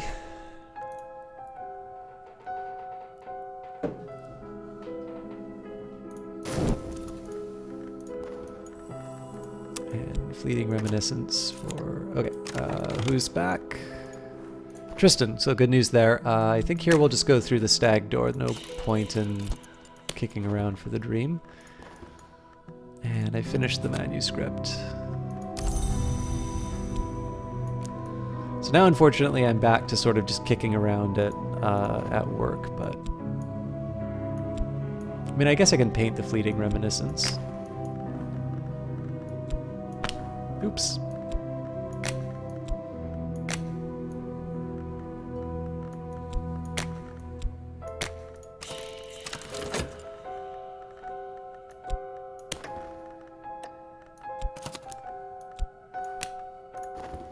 Course of the Heart. Okay. I don't think I really need to worry. We do have a Season of Suspicion coming up, so I probably should have let the... I probably should have let the notoriety decay if I was paying attention, but too late now. Tristan must do what is necessary to create. Sometimes one must first destroy. And how are we on... I think I just slightly reshaped the window. Anyways.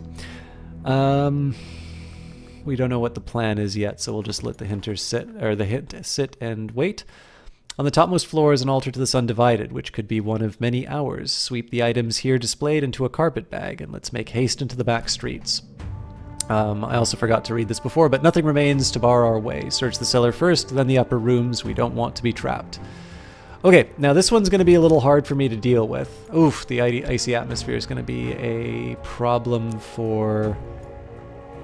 Dread, but so we got the Maid of the Mirror, Percussagant, Callagine, and we got Grey Dawn Oil and Martensite Paste. Now, right. I'm just trying to remember the things that I need for the stuff that I'm going to need for the vitulation. But we're not quite ready for that yet. So, we will carry on. Now we'll head to the Van der Schaaf collection, a cramped little museum in a provincial town long closed to the public since an outbreak of peculiar rapture in the room where they keep the pressed flowers. Only the very curious would ever pay attention to the place and its close-warded storeroom of ill-omened treasures. What? There we go. So, Maid in the Mirror, Percussagant combination. The reasoning here is I want to preserve these ones because they're fairly high in edge, as well as sort of their dominant trait.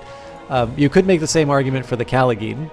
In fact, the Forge is particularly helpful in certain situations, but I'm going to have some evidence coming up. Oh no, I'm not going to have evidence coming up soon. So, sorry, Percussigan.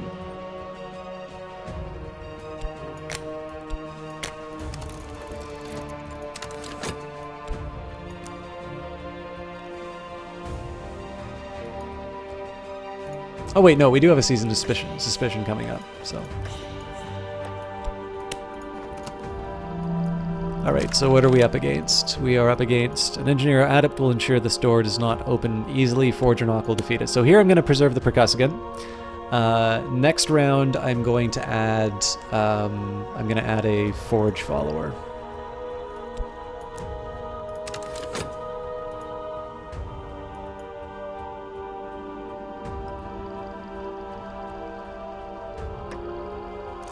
Also, oh wow, I got really unlucky on that one. I had a crazy idea about the snares, which I should have thought of before. The Book of the Centipede. The river runs through the sands, out of myth and into legend. The painted river runs the other way. One is barred to the centipede now, but she finds ways back in sometimes. So, Forgotten Chronicle. Not exactly what I was looking for out of that book, but I can't complain too loudly. We will read The Victory of the Crowns, because that's the last untranslated book that we have. Erratic accounts by one Arun of the hunting and consumption of supposed immortals by shadowy cults of assassins, published in the late 19th century. The assassins are, according to Arun, agents of a power called the Coronel, a soldier of the secret masters. The accounts go all the way back to Roman times. And we can learn from each other, so we've got reason, a peculiar rumor, which would be kind of nice for exploration, but there's no way I'm going to have that done in time. Mystique, which is always nice, and we get our unresolved ambiguity back. So before I go too much further, let's just turn everything in. Otherwise, I'm never gonna get this done.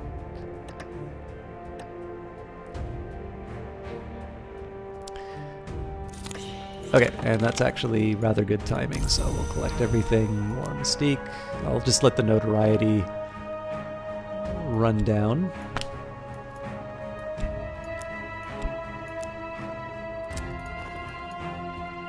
I received the currency of the secret world, and my patron has let tantalizing information slip. So, more erudition, but I'm not really using it right now.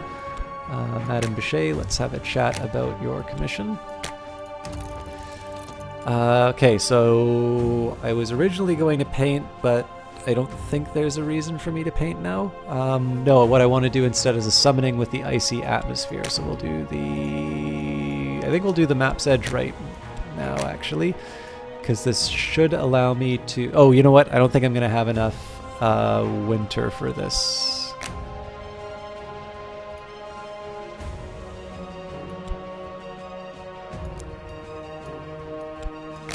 Oof, that's a disaster. No. So I don't think this will work, but...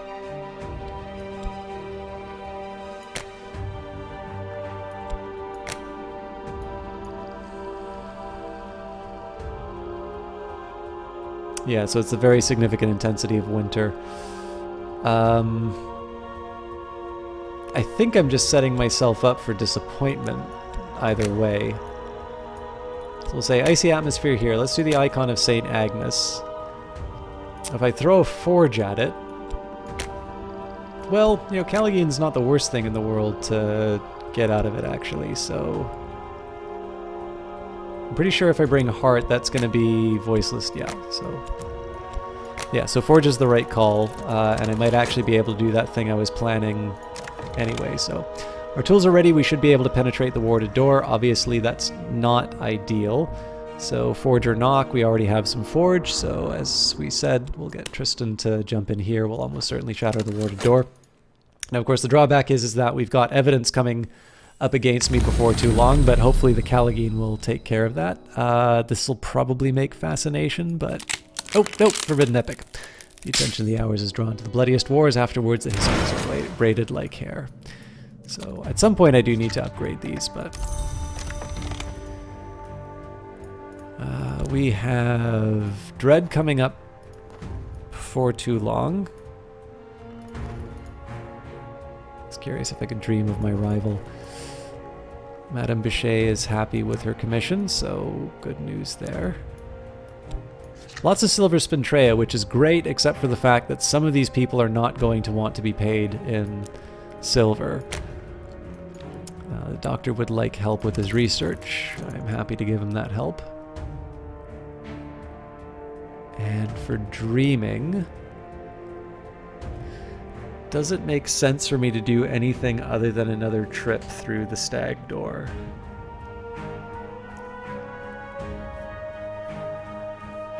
Not really.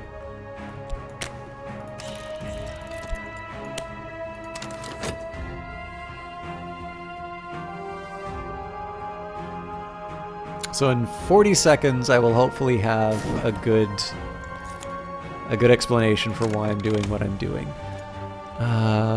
Dream attacks, so we either need Winter or Moth to stop them. The Callagine would actually be rather good as a Moth attack, but who has spares? So I've got 3 Winter, 4 Moth. Let's throw Porter at the problem. And a Secret History commission from Dr. Adim.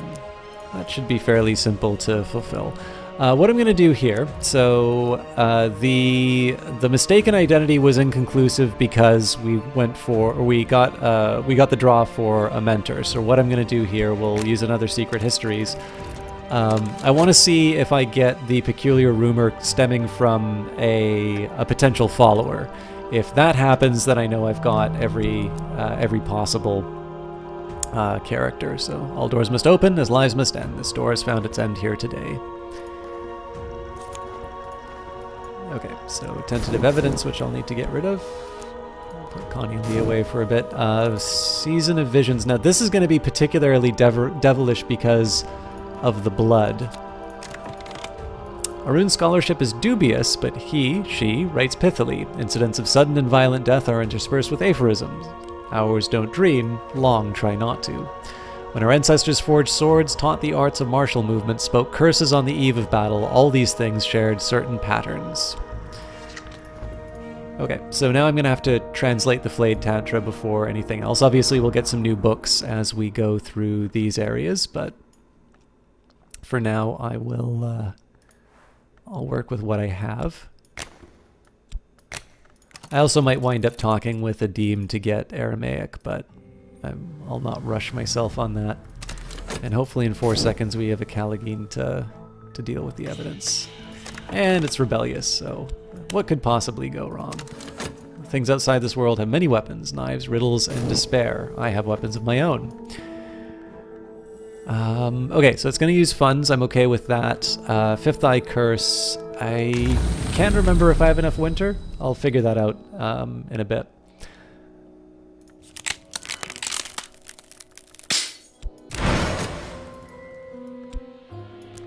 I probably should have just gone for the Trembling Airs, but I wasn't sure if I'd be able to do anything with it. So let's go for Stag Door again. At some point I kind of want to get a little bit more influence just so I can summon some more creatures, but I'm also not very good at timing these things, so...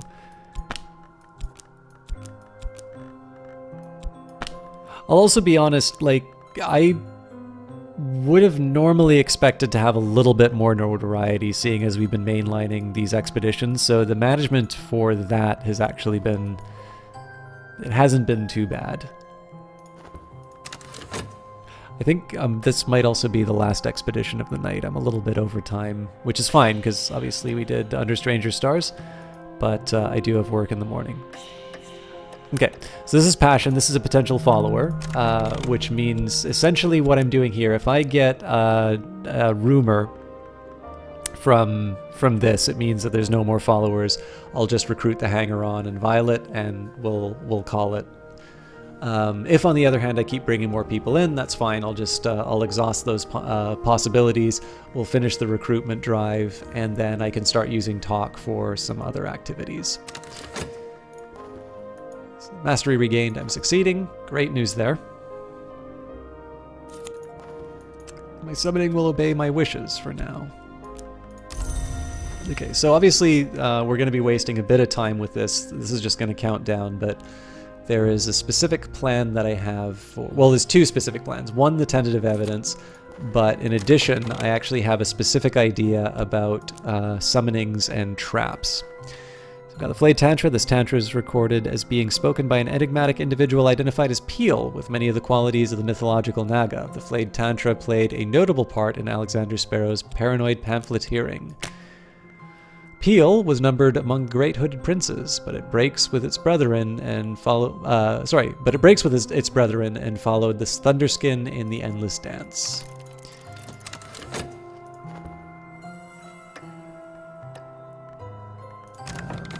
No point in leaving that work slot open, so we will give Adim his commission.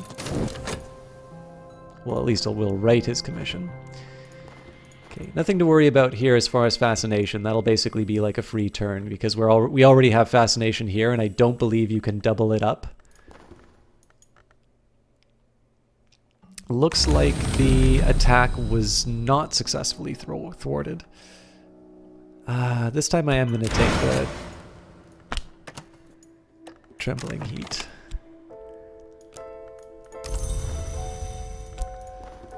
The deepening twilight. Death, it is said, is down. The roots of the mantis extend far below the light. This is in my dreams. Sorry, this is in the dreams my enemy sends me. So they did successfully move forward, and Porter was not, didn't do his job.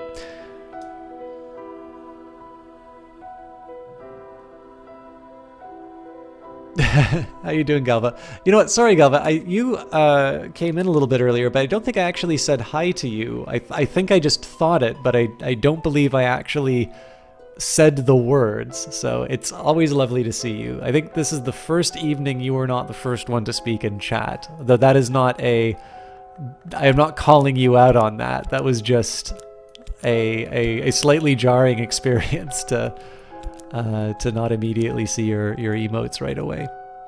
I'm very happy that you got to come in, though. I probably shouldn't have said that. I don't think there's any way that can come off the way I intended it to come off. But suffice to say, I am not taking attendance. Doesn't mean you weren't here. That is very true, actually. I hope you take that in the spirit with which it was intended. That is not a statement of attendance. That is a statement of, I am happy you got to see the stream. Okay, so this is a case of mistaken identity. This means that the remaining two cultists are all that I need. So good news there. Before we do that, I'm gonna get the Callagine to take care of the tentative evidence. Johnny Big Time.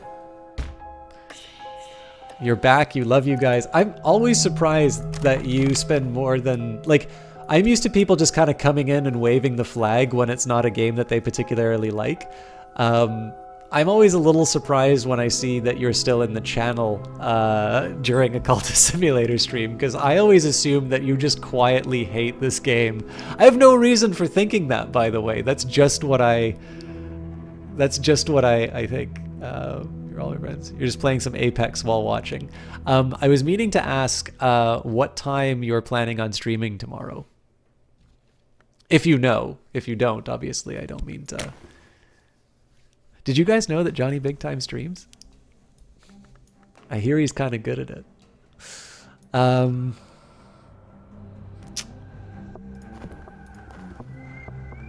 It's a season of suspicion. I really need to kill that evidence then. Okay, I'm gonna let the investigator burn through the mystique. It's very unlikely that, well, okay, it's unlikely that this notoriety will get picked up, but almost certain that the notoriety from the expedition will get picked up. But there's nothing I can do to stop that. So maybe I think I'll let it run down on its own.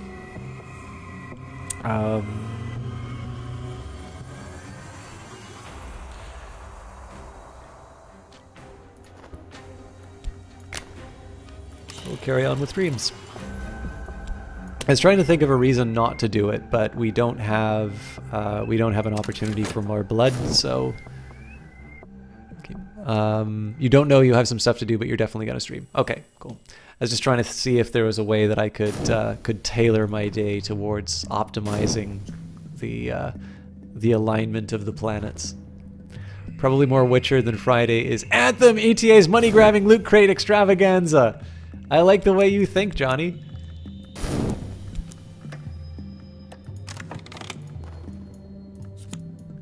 Once Peel had peeled itself, it had the ink it needed to write the Tantra. It had to face the wrath of its fellows. Here is the invocation it used to fend them off.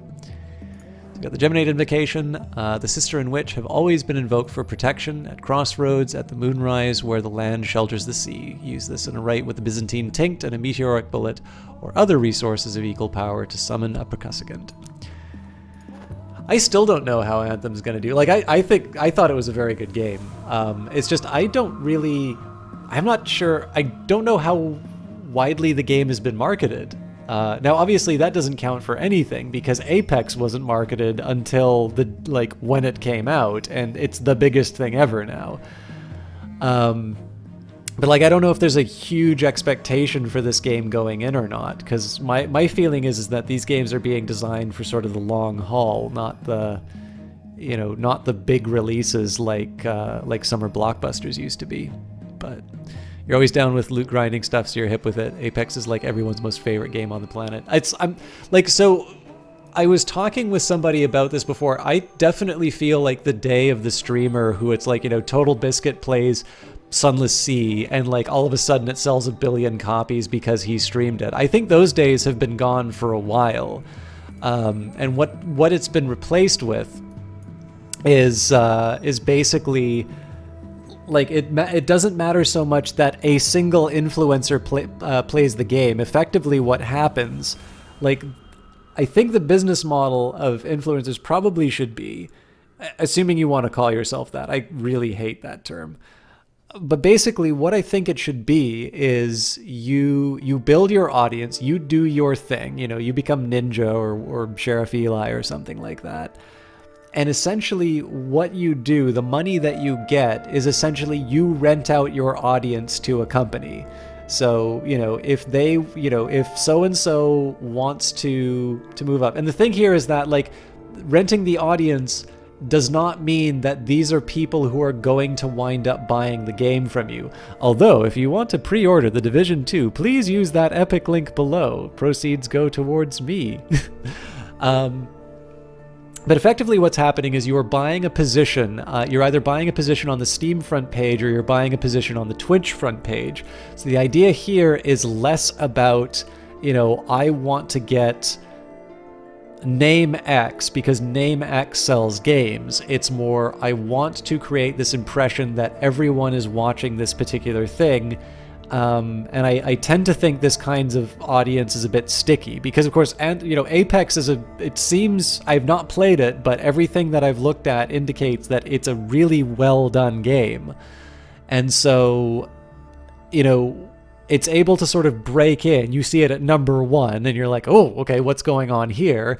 And it looks like a really cool game. And then you play it and it winds up being a really fun game. And that sort of seems to be a recipe for,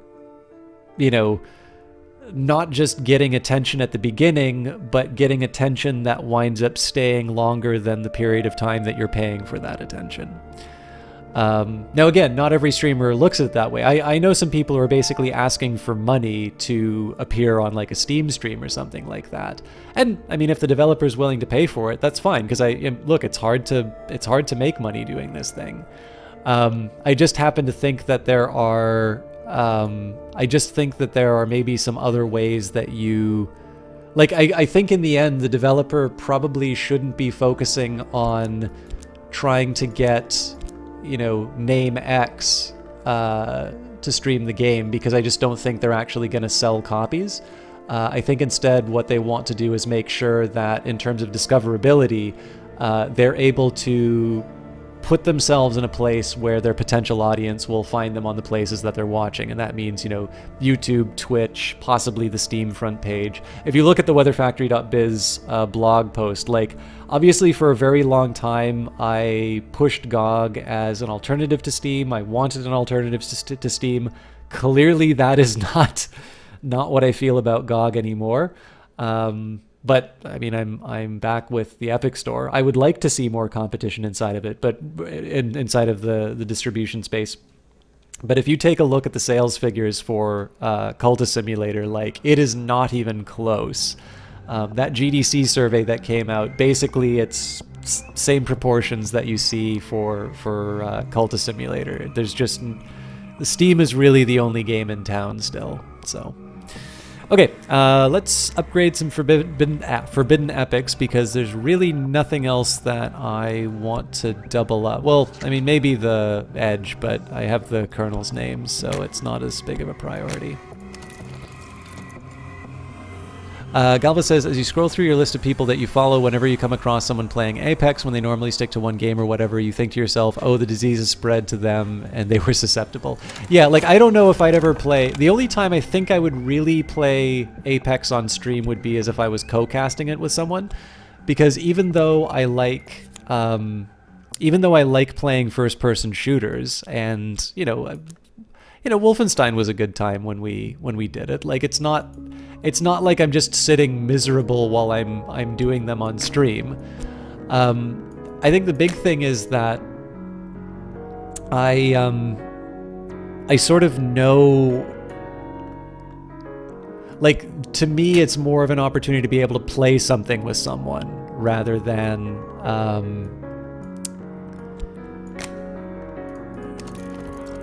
I'm getting a lot of Caliganes, but it's just because I can't summon King Crucible with these.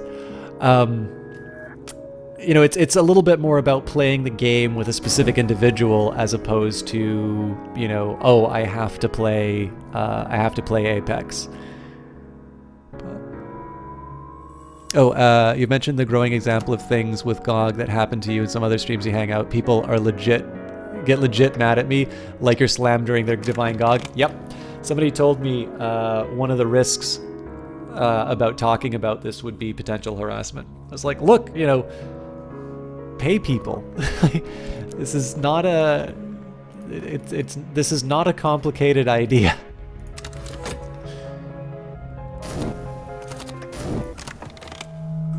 Okay, apparently some wild things are happening. We'll start by putting the hint in place. Deepening twilight, in my dreams I see the staircases that go ever downwards into the place the dead go as the world turns. Light in the skull, fair enough. Creeping color, my passions are poisoned. Each pang of emotion brings an answering pang of savage gray. Well, health will get gobbled up in a little bit. Wrong kind of attention. The city is rife with journalists and detectives and other meddlers. How long will they leave me in peace? I thought Connie was supposed to go in that, and I didn't read this here. Most of the responses were like, GOG hasn't screwed me over. I'm like, yeah, okay, well, good for you. Then you have to explain again, it's not an example of them. Yeah, well, and the developers, but I mean, it is what it, like, so the reason that's not surprising to me is that there was some news that came out about CD Projekt Red. If you looked at their Glassdoor ratings, they were very poorly rated, and basically it was like, yes, we made The Witcher 3, yes, it's a really popular game, you know, the pay is low, even by the standards of, like, working in Warsaw. The crunch is brutal, the organization isn't there. You know, it's a place where you go and get something on your resume, and then you go and get a better job. And there's actually a surprising number of people I know who are actually ex-CD Projekt Red people, and I've never asked them, so why did you leave? But from those Glassdoor ratings, I definitely had the impression that it was not a very pleasant place to work. And what really interested me was that CD Projekt Red actually addressed this, and if you read between the lines, it basically said something to the effect of, yes, it's true, and we don't care, and we know you don't care because you want Cyberpunk 2077. And that's the big deal. Like, you know, there's a certain type of gamer who is just going to be, because they make games that I like, you know, nothing else matters. And, to give you an idea of how long this goes, look at what happens with Steam, right? Valve has not really given people the game that they want in a very long time. But people are still review bombing Metro because they decided to go to the Epic Store. It's the same reason people, yell at each other over, PlayStation or Xbox. I think people who actually have any skin in the game don't really care. But, the gamers, TM, are their own beast, so.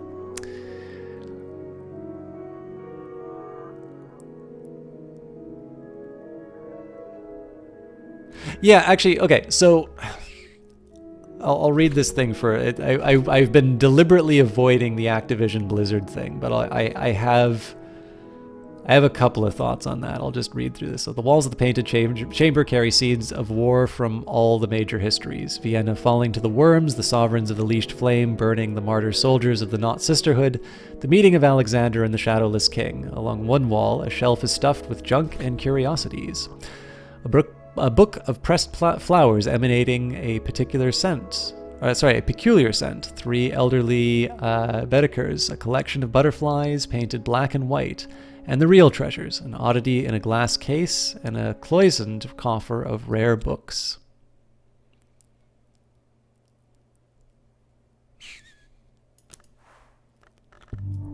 All right, so rattling in the soul. I don't think that decays into anything nasty, but obviously notoriety because life is suffering. 1 percussicant, 1 Caligine, 1 Made in the Mirror, and we've got the Gemniad, so we can translate that for sure. Jumble, less important. A paradoxical curio. Sometimes it is hard to be sure if an arrow slew the Empress Herodias or the Empress Eudokia. Sometimes it is possible that the Ormolu clock was stolen in the sack of Vienna, even as it rested safe in the vaults of Rome. So we'll just put that one off to the side. Ah, excellent. The Magus von Brandt's authentic and unique account of the true tongue of the true holy land of the Highmost, written excitably and in some haste by a gentleman in the grip of a transcendentalist enthusiasm, but nevertheless a useful guide to Aramaic. That could not have come at a better time.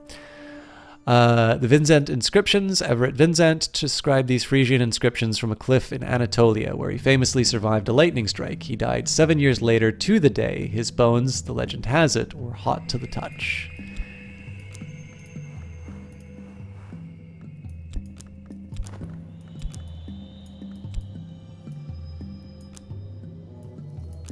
Oh, you haven't done anything, Galva. It's just, This is so unusual. I've never had these problems before with the UI, but it's been a little non-response. Okay, here we go. The Watchful Tantra, notorious for its involvement in the deaths of Dyfed Jones and Meredith Blaine, 2 early physicists who each claimed to have the only copy, who ultimately fought a duel over it in 1840. Okay, well, let's not stand on ceremony. Key Hunter's Garret, Vienna is one of those few cities which has the same name in every history, though adepts know it as the White City, or perhaps the City of the White. In a snowy street, in a crooked house, in a high and rattling attic, we have learnt that an eccentric hunter of imaginary keys has established a tiny trove of odd books. I can send an expedition here. Okay, Made in the Mirror, Percussicant. I've got spare Caligines, so I don't mind if that other one expires. Once in Vienna, we hear that the key hunter has not been seen for many days. A local drunk insists that a great serpent entered the house to devour them. Certainly the house is unlit and boarded up, and there is a reptile house smell. Exciting. Might be able to summon something with Moth, but I'm not going to hold my breath. So I'll just quickly unpause so they can get the dream up. Okay, so the Activision Blizzard thing.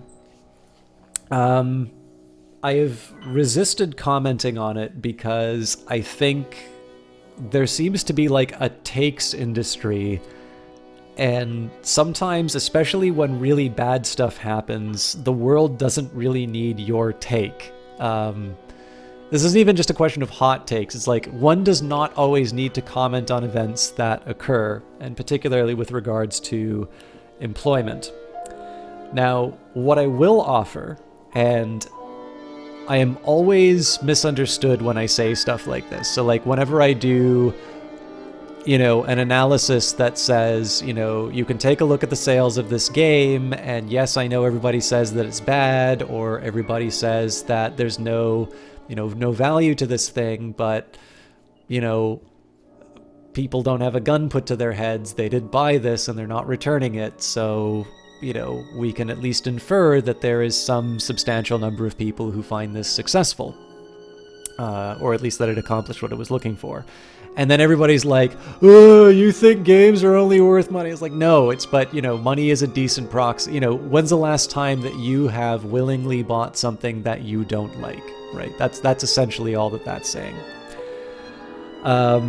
So with that in mind, this isn't just a broad statement. It is really awful what happened to Activision Blizzard employees. I don't like the way that it was done. And I have a friend who was involved in sort of a recent batch of game layoffs, and it happened very shortly after he had his second kid. So it could not have come at a worse time.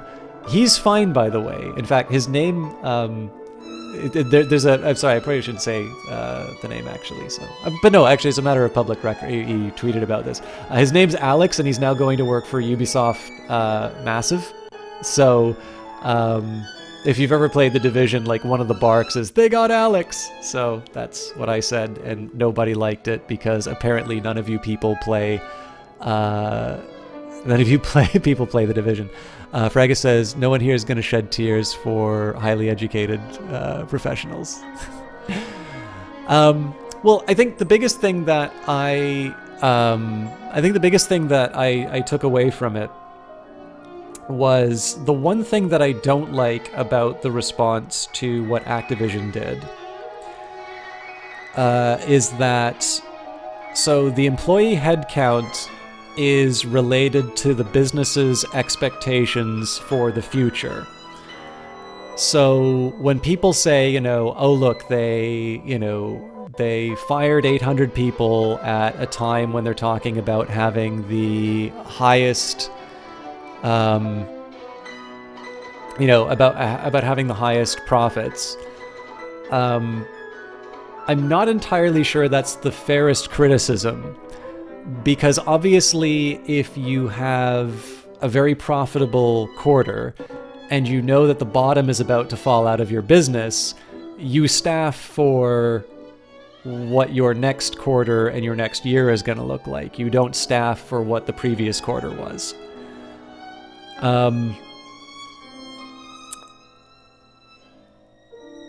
So...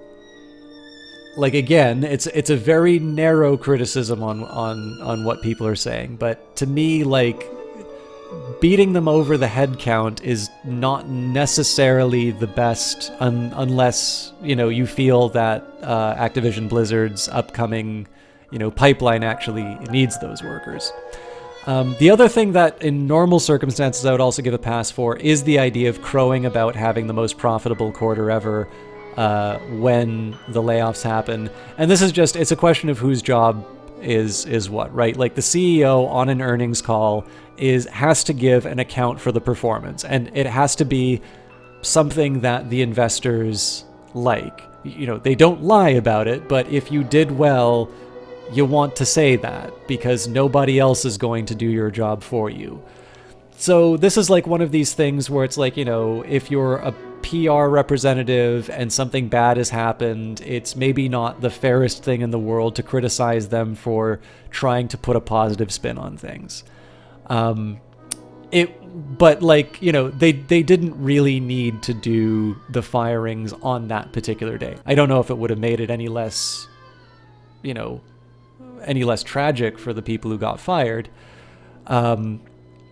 But the criticism I see out of it is that, like, what terrible judgment happened at Activision Blizzard that put them to a point where they had 800 expendable employees. Like, one does not just cut 10% of the workforce without consequence. So either they've disrupted their, they've disrupted their sort of their way of doing business. Because I mean, to me, the best way to look at a business is a way that transforms inputs, and a large part of those inputs, especially for games, is labor, into video games that we play. And apparently, they've either been sitting on this mountain of labor, which has not actually been that productive, and so they said, oh, times are tough, now we'll just cut 10% of them. And apparently everything's supposed to be fine. Or alternatively, they've actually cut something rather important, which of course means that in the long run, the company will not be as well off. And while, I suppose one might take the position, oh, well, it was just like marketing in esports, and that's not related to the things that happen on the game. Well, I mean, number one, we were obviously talking about how Apex was able to become what it is because of because of that marketing angle, because of its presence on Twitch. But I would also argue, if marketing feels like they are the first out the door when things go by, I mean, they're responsible for sort of representing the products to the world, and I'm not entirely sure they're going to put their best foot forward in a circumstance like that. For contrast, Costco pays their workers higher than the average. It's actually apparently really hard to get a job at Costco because everybody's so happy there, and they bill the surplus towards their marketing fees. They don't actually pay for marketing, but they put it on the marketing line because they sort of know that their employees wind up being their brand ambassadors. So to me, the firings indicate a very serious problem with management, and that's either that they were they were not running things properly enough, that there was, apparently 10% of the workforce was not actually being put to productive use and so could be removed.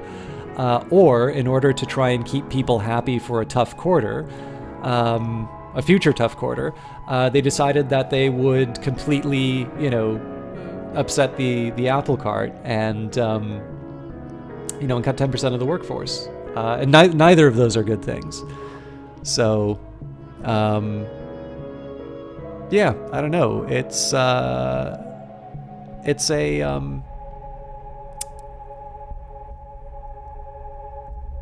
executives managed to run Ford into the ground, a company with resources of many nations combined. If you ask me, that's a difficult thing to do. Well, I mean, so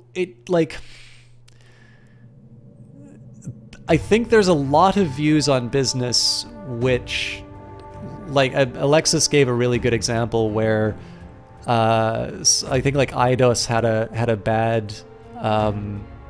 a bad quarter. And somebody says, you have to be really bad at business to own the Tomb Raider franchise and lose money. And obviously it doesn't work like that. There's a reason that Epic sold Gears of War to Microsoft, because they knew that they were basically betting the farm each time that they made a game like that. And if it wasn't a hit, that they would go bankrupt. So, even Ford, obviously Ford is not the only car company. You have GM, Toyota, it's a very competitive space, and it's a really hard one to do well, because of course you also have these things like very strong labor unions. And of course now we've got a great deal of uncertainty in terms of what your supply chain looks like. You need one spat between, Canada and the US, or Mexico and the US, or maybe all three. And, all of a sudden a new batch of tariffs are in place, and that's going to eat away at the margins. So, I'd put it to you this way. They could pay me a lot of money, and I probably wouldn't want to be the CEO of an auto company. So I'm sympathetic to this stuff being a lot harder than what I think some people give them credit for.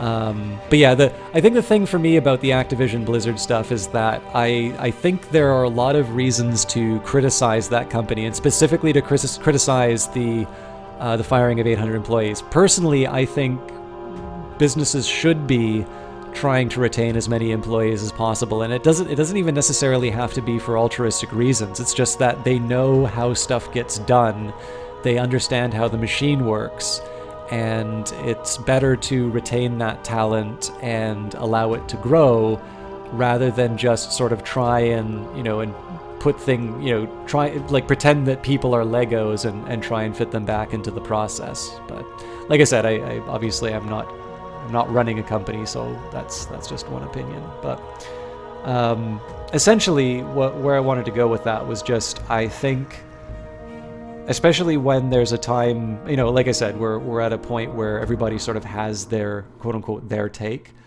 The one thing that I try and do is to consider, like, what is the criticism being made, and do I think it's fair? A CEO saying that they had a good quarter, well, that's the CEO's job. So I'm like, I can, if that's the only thing I'm going to criticize, that I don't have that much to complain about. Letting people go when you've had a successful quarter, well, again, headcount is forward-looking, so the fact that you did well today does not mean that you are going to necessarily need the employees you need tomorrow. If you know for sure a recession is coming, you don't necessarily, you may not necessarily be able to find enough work for those to do. But you can essentially make the same criticism, and one that I think is a little bit stronger, to say, it's like, what are you doing that leads you to have the slack of 800, or how have you just completely disrupted the way that this company works? Why did you have to remove 10% of the workforce to try and achieve some short-term gain? And if the shareholders don't hold the company to account for it, then they're just going to wind up feeling the pain down the road when the pipeline of cool stuff to make doesn't get realized. But anyways, that is my slightly more cold-blooded version of it. But again, the point here is just to try and seat the criticism on what I think is a more a little bit of a more stable foundation. And I know Sean said something. Actually, I always like hearing his opinions on these things. Running a company into the ground regardless of resources is not very difficult at all. Yeah, I mean, this is I study economics, but it doesn't mean I'm really good at managing money. You would probably be shocked to learn exactly what my debts look like. Admittedly, those are school debts. But there's the old joke. It's like, you can be a millionaire. All you need to do is start with $1 billion.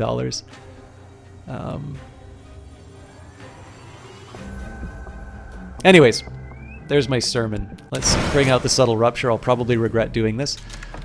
In my sleep, I ran my fingers along the ridged edges of the stag's door scars. Our company it was that shattered it, Gearby says suddenly. Before the gods who were flesh, the mantis was forbidden to mortals. We were the first to know.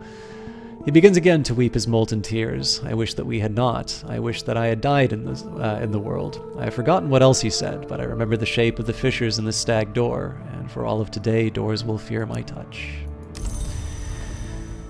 Okay. I am really curious about the creeping color.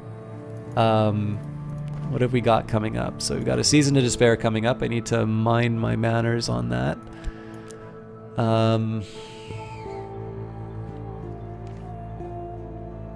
Yeah, I'm actually at the 4-hour mark, so as happy as I am to see a very healthy viewer number, I think I actually need to go to bed. Okay, so next stream, what are the things that are going to happen? I need to go to bed and heal. I need to find out what the devil's going on here. This will become Erudition, so I'm happy with that. Excuse me. I think Connie's going to wind up finding...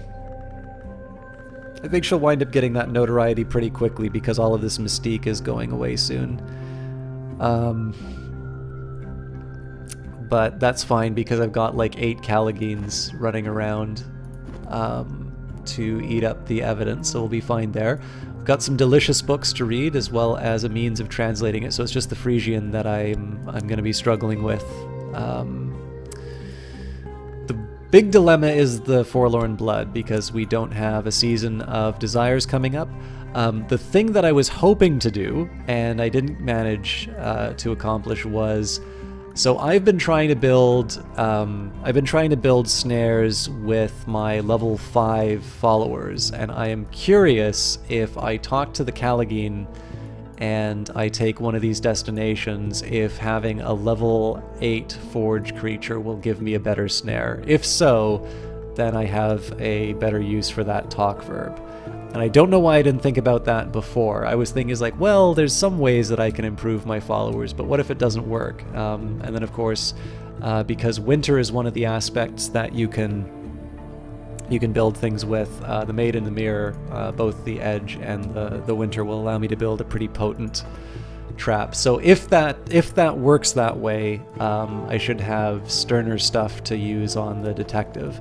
And obviously, Lady Tryphon is becoming a fairly credible threat. We've got 7 for connections as well as might, and I am probably going to start feeling the pain. So I'm not quite sure what happens once she directly attacks me, but we'll all figure that. Oh my goodness, the number keeps going up, and I feel really bad.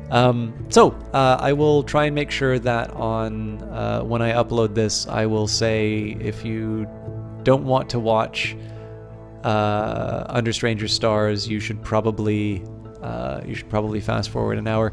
Thank you everybody for watching. I hope you enjoyed Cultist Simulator as always. Do pick up the game.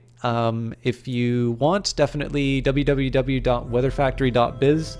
Alexis has done a great and very detailed first year of Weather Factory blog. I don't make games. I am somebody who... So, again, I worked in film, so I am interested in both the production and the business side of the entertainment industry, and this is why I find gaming so interesting to look at from the outside. But the thing is like, I don't, the background I bring to this is not direct knowledge of how these things get made, and so being able to see an account like Alexis's, and especially because this is somebody who's already founded a successful studio in the form of Fail Better, it's obviously really interesting to hear that kind of a perspective. And there's some data that I found on YouTube that's sort of giving me some ideas in terms of what the effect a patch has versus, say, inclusion in a Humble Bundle does. And obviously I shared that. I have no idea if that was useful information or not, but I do kind of like sending that sort of stuff along because it's a perspective that not necessarily everybody gets to see. But yeah, so if you have any interest in sort of the stories behind this game, please do check out weatherfactory.biz. It's a really good read. I mean, obviously it's the guy who wrote this game, so I don't need to convince you very much that the man can put words together. But especially if you have any interest in the business side of gaming, it is a very educational post. It's the first one I've ever seen that has given the full sales information, including Steam information. So I found that particularly helpful. And again, it's Weather Factory, so it's always good. Game is, I don't think it's on sale anymore because the lunar sale's over, but the soundtrack is now available. The dancer is available for a song. If you are waiting for it to go on sale, like, what are you going to do with the quarter that you save? And Cultist Simulator will be back next week. As far as future plans, when Friday, I will almost certainly be playing Anthem at this point. Where's this post? It actually, if you go to weatherfactory.biz, but if you check out Alexis's account, it should be there as well. But yeah, www.weatherfactory.biz is the website and blog. And if you aren't signed up to it, you can sign up for the newsletter and you'll learn about the library game and all that other good stuff.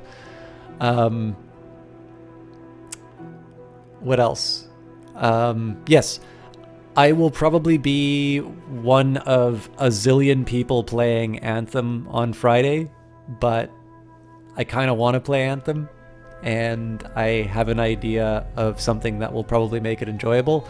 So I completely understand if you do not want to watch that, and I will see you hopefully next week. And then, as usual, Monday is Paradox Grand Strategy. I am trying to find a way of getting Crusader Kings back into the rotation, but I'm having a good time with Stellaris. I'm just really slow with the new patch because of there's just so much stuff to manage. And then at some point, I know Mass Effect is not very popular in terms of viewing, but the people who like it a lot, and I will be playing Mass Effect 3 for the very first time, so I kind of want to put that high on the list of priorities, but that likely won't be happening until the Friday after this one at the latest. Oh, sorry, I completely lied. We will not be there next Wednesday, because next Wednesday is Dirty Rectangles, which is a local game dev collective, and they always have interesting things, and every once in a while I stream them. So I will not be doing Cultist Simulator on Wednesday. You will have to find your entertainment somewhere else. Okay, so that is all the housekeeping out of the way. I am terrible at saying goodbye. Because Eyes of Sin was talking about... yeah, I'm actually hoping to do that presentation on board games, so that would be really bad if I promised to do Cultist Simulator and then didn't show up. So because the Eyes of Sin was talking about that like Zelda dude, the streamer that she mods for, Elegy, is currently playing The Legend of Zelda Link's Awakening DX. So I guess I'll host Elegy.